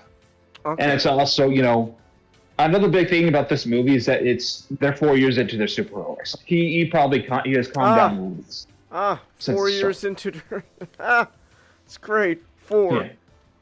Yeah. Ben doesn't have any arc about him trying to accept his looks because it is 4 years into it. Like, he's fine. But rewinding, Johnny has a big arc. Like, Johnny is... funny thing about Johnny is that he is sort of like the big one trying to push for exploration and doing the venture. Like, they make him a lot smarter in this than like a lot of the previous versions. Smart Johnny. Is like he is like you kind of get that, like he's, you know, he's not. People didn't forget this man was an astronaut. Yeah, he is astronaut smart. So. Okay. Which is funny. Reed Richards, who did you assemble for the most competent team of astronauts for your mission. Well, I got my wife, I got my best friend, and I got my wife's brother. Really? Yes. All right. Sounds like nepotism to me. But Johnny's good. He has a good arc. He has sort of a good arc with Silver Surfer. I really like. I kind of like that Johnny's a lot stronger for this for being an astronaut. Does Johnny get that silver? Like, no. No. Okay. But don't worry. You can always there's plenty of aliens in the MCU, so we could probably just go around scrolls or something. Oh, true. Yeah. Ben is good in this. He looks he has the best. He has the most classic design out of any of the ones out of any of the other movies. Yeah. Yeah, I really like his design.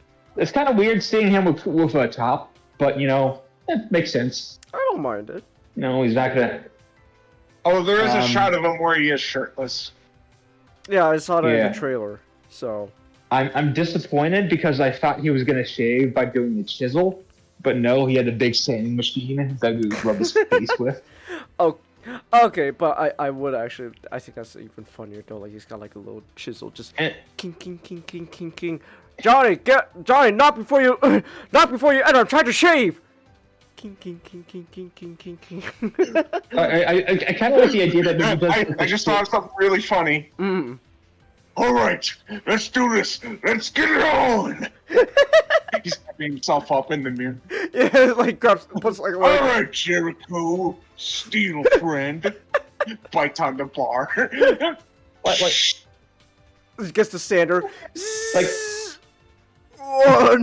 Like he does a sander for all the big stuff, and then like he gets a little chisel for the minor stuff. Yeah, for like detailing. Like, look, I got trim.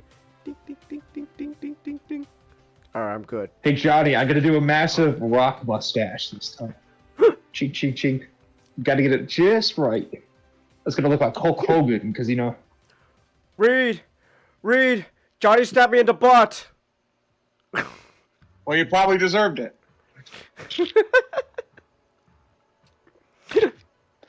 Ben doesn't get too much in this. Like it's like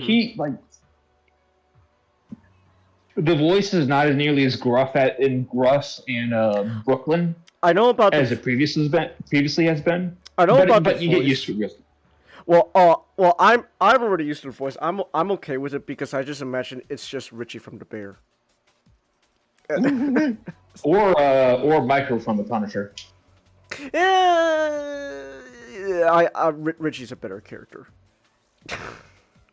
Yeah, but I've seen Punisher, so I can do that. So have I. I've seen Punisher too. It's also Marvel. Yeah, that's so true. It's on topic. That's true. But it's clearly not his movie, which is fine. We've had Ben be a big focus in previous movies.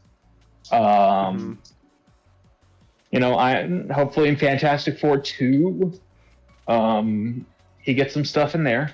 If there even is a Fantastic what? If there even is a sequel to this movie, that's not. I think they've announced it already. Really? Yeah. Okay. All right. It's a success, and it's a critical success, and they're not getting much of those, so I assume they would want to capitalize on this. Yeah, but really, I'm not saying. Really, the big thing for me is just I'm gonna watch the movie. I'm sure it's good, as you guys said. It's just the fact that they're gonna follow this up with Doomsday is the part that just kind of really it just really drags the vibe down. It's like, man, this for Doomsday. If they make this standalone and everything else pretty standalone too in this movie, and hopefully a Fantastic Four trilogy, I'd be fine with that. And they just leave the Doom stuff for Doomsday. Would I prefer Doom to be in its own universe? Yeah, but if they have each of the 3 movies, you're able to watch it beginning to end by themselves alone. I'll be content with that. I guess. Yeah. But Besides, like, you know, it's Robert Downey Jr. as Doom. Mm-hmm. I think he'll do a good job. Like, he'll do a good job as Doom. I have no doubt that he'll be a good. The rest of the movie, not so much. Nah. But I think he'll do a good acting. Yeah. RDJ, just channel your inner Louis Strauss from Oppenheimer. And then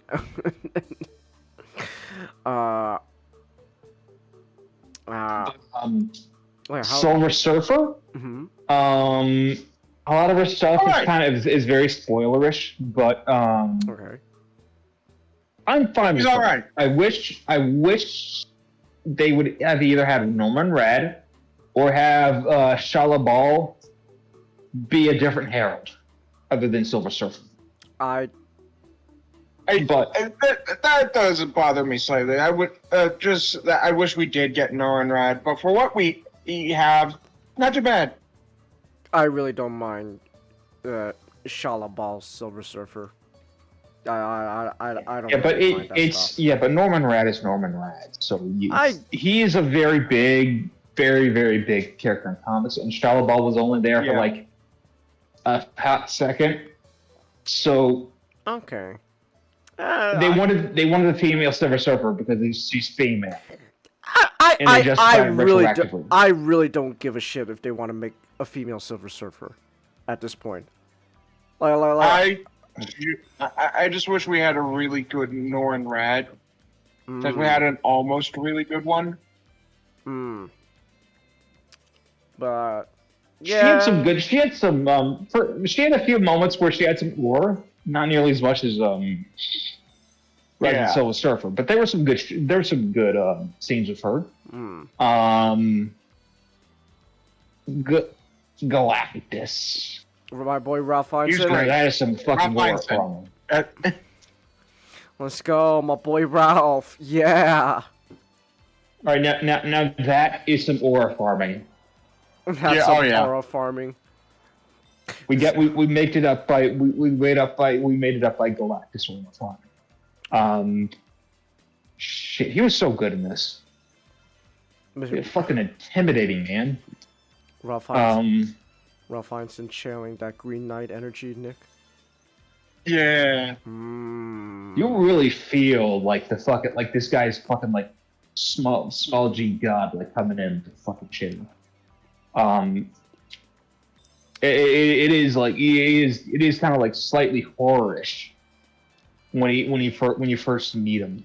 Oh, man, I just love Ralph Fiennes' voice. I love Ralph Fiennes, and I think it's just my only issue with my big issue with Silver Surfer and Galactus is you don't really see all too much of them. Well, sure, but I'm gonna assume it's kind of I haven't seen the movie, but I'm assuming it's like a Godzilla situation, kind of like Godzilla minus one, where like you don't see much of them, but like the screen time they do have is like really big. Like it's like their presence is felt even after they leave, their presence is felt so much. So it's like. But again, like. Yeah, it's like I call it. It's a very quality over quantity. I call it like the Godzilla effect. It's like from especially like -1, where like you don't see much of the monster, but like their presence is felt throughout. So that's cool. That's cool to know. Yeah. Yeah. There's a lot of moments in these, and the action's good. The CGI for at least the main characters is very good. There's a bit of wonky green screens now and again. Yeah, but I at this point, a Marvel film with like wonky VFX, at this point I can't even like blame them, considering again. It's whatever. Because again, like there's a few shots where you're like, this is clearly green screen. Well, it is what it is. Disney grabbing the whip. Yeah. Mush VFX artists, mush, hurry, whip it out faster. Whip crack. I wish like the CGI is good, but I kind of wish they got a bit more creative with Reed's powers. Like he doesn't really have much to shine with. I'm in the gonna action I'm scenes. gonna assume it is completely out of idea that they don't want to come across his powers as goofy, because ooh, stretchy powers, he looks goofy, no one's gonna take him seriously, but like which is like Not really. It's just it just seems uncreative when they did it. well that's what Like just I think like that's stretch. I think that's why they limit his. I'm just saying that's my suspicion. They're not gonna outright say it, but I think that's my suspicion. To why be they fair, wanna... it is the stretchy powers are a very hard power to replicate without it looking fake. Yeah, but Honestly, I wouldn't even worry about that. But I would like it's gonna look fake anyway. Look, so I'd rather just make it look really cool. Stretchy powers is just inherently goofy, so don't even bother trying to make it as realistic as possible. Just go all out with like the goofiness. Yeah, do enough that you can, and then make the style of it take over, so that it's so stylish that you can't even hurt. I like the goofy look of the stretchy powers in like the Tim Story movies. Sure, the CGI itself is a little bit wonky, but like his powers are just wonky in general, so I don't mind it. I like when Reed can just go all goofy with his powers. Ooh. Reed, I can't. Reed, what's Invisible going on? Woman Let me take a has closer a very look, unique Sue. design. Yeah, the Invisible Woman had a very unique style to her like powers, and we haven't really seen like it's like kind of has like this like after effect, like this kind of like rainbow after effect that you kind of see in a little bit. Like light is bending. Like, Well, because like light is bending. Well, yeah, because like that's like usually like what is the scientific way to explain her powers. Like she like manipulates light. Human Torch looks straight out of the comics. Like the very orange skin with like bright yellow eyes with like burning flames around him. Like it's a very classic Torch. Okay. Like the other two was like just kind of like they just kind of looked like on fire.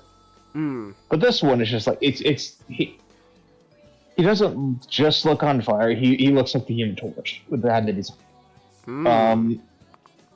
You've seen the Thing, so the Thing is the Thing. Here's the Thing. The Thing is the Thing. He looks nice. Yeah. Ever Loving Blue Eyed. Silver Surfer. She looks better in this than in the trailers. Oh yeah. Okay. I assume they were able to like touch up some of the CGI, so. But alright. Yeah, Galactus. Galactus is kind of funny because even when he's fighting the big fight in Manhattan, he's still like in shadow, like in the middle of the day, and that's I gotta find it funny. It's obviously there to help hide the animation, hide the CGI, but it's so fun. I do gotta know is like when they're fighting Galactus, it's just straight up like kind of like in watching like an Ultraman show. Like it's like you got a big dude and you got like little Nick. Could you answer this one? Because I don't see much like it. Yeah, it's essentially like a big dude fighting tiny dudes. So it's like an Ultraman show. That's great. That's all I wanted. That's all I need to hear. That's all I need to hear. Well, I'm no giant robots. Okay. I think one criticism you can have of the movie is that they have a bunch of like small, interesting things that they kind of just kind of show up and then disappear a little bit later. But it's like okay. Like they kind of have a moment very similar to like Superman. Like you know what I'm talking about, Nick? Like, right? Yeah. Okay. And like there's a speech, and then it all goes away for like just a second. But Oh, like the dog? From like Superman? Like the dog scene? no. No? Okay. You'll know when you see it. Okay. Like it's very similar to Superman, but it just shows up a little bit in the leaves. And Okay. then you also have the Silver Surfer backstory, which just shows up a little bit in the leaves. Hmm. Like some of the stuff just only like it goes by fast. For whatever reason, they give Ben like a little tiny subplot for him with like a little love interest, and it's not Alicia, so who cares? Okay. I mean, you know, It looks like Alicia, but she's not blind, and she's not named Alicia Masters, so who gives a fuck? I mean, they could always just have it so like he then meets Alicia later on, you know. Yeah, Maybe, but it but kind like, of seems like a waste. it's a small thing where I'm like, I'm not bothered. I mean, it's just like it just seems like a waste to not have the Alicia. It does, but like for what it is, it's fine. Yeah, it's like it's kind of like with Bizarro and Superman, with like Ultraman and Superman, where he could have been a different character, or at least look more like that different character, and I would be more approving. But still, it's fine the way it was.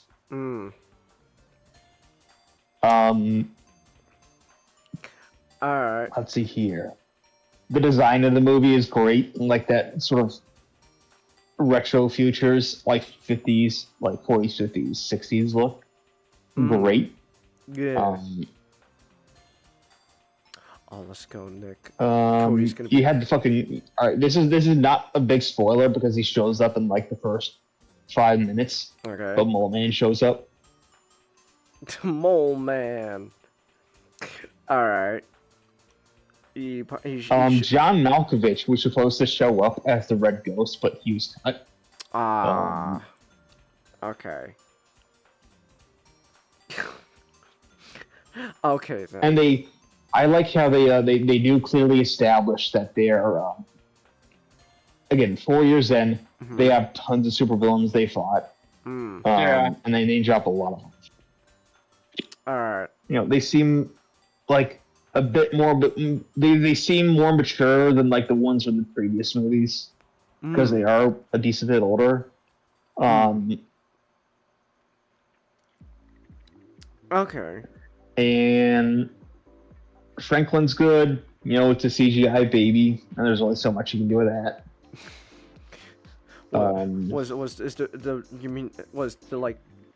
Right out of the womb the baby's already warping reality? You'll know when you see it. You'll know when you see it. But anyway, honestly, this movie is just great. It's just this is one of the best Marvel movies in a long It's a breath time. of fresh air. It is. It really is. Okay. It's also a very earnest movie too. Yes, it doesn't have the passion of Superman, but it still has that authenticity that I appreciate. Okay. Like the movie theme, the movie theme is obviously family. Like, also I think a little bit of like fighting against entropy or something like that, because of Galactus. I see. But yeah, I really like the movie. It's just it feels like an MCU Phase 1 movie. It does. Like, if they put this in the phase back in like 2010, 2011, it would fit right in. Okay. There's not really any politics at all, which I'm still happy with. You know, there's not really. I mean, political stuff is what it is at this point. Like, I don't know. Yeah, but listen, are you going to be more appreciative if it doesn't have bad politics, does political message screws it up? I don't Like you know. do everywhere? My opinions on that's like a whole topic. So my opinions on that type of stuff has kind of changed over time. Like, I guess Like, I don't know. I I'm guess fine with politics. You just can't do it badly because it looks like yeah. Like because if it you're turns gonna into do it, propaganda, and that's happening so much now that it's if you don't have the capability to do it, then don't do it. yeah, who knows? But uh, what was it? How's the pacing of the movie overall though? Cause like I know this Very movie. good. It is, cause I know this movie's like under 2 hours. So like It's very well paced. it's really well paced. It is. Yeah, yeah. It's very well paced. Like Mm. Superman has like a tiny bit of a pacing issue.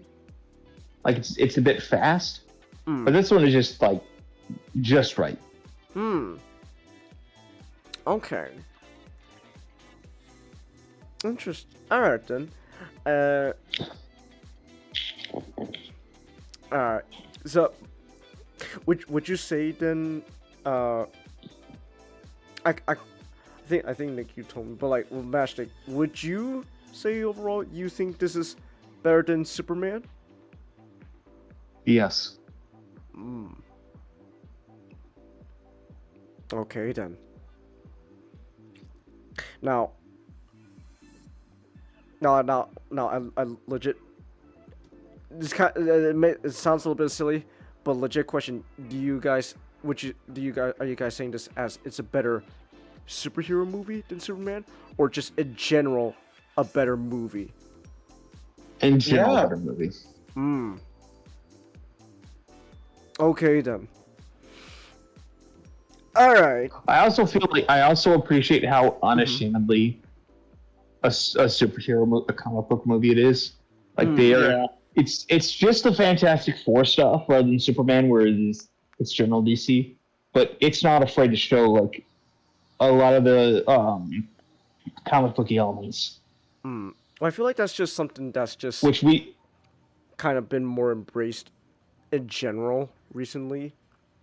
More of these movies are feeling less ashamed. which good. Like how many years did it take us to get away from to get comfortable with that stuff? Like since, oh man, shit, man, since fucking X-Men, 25 years.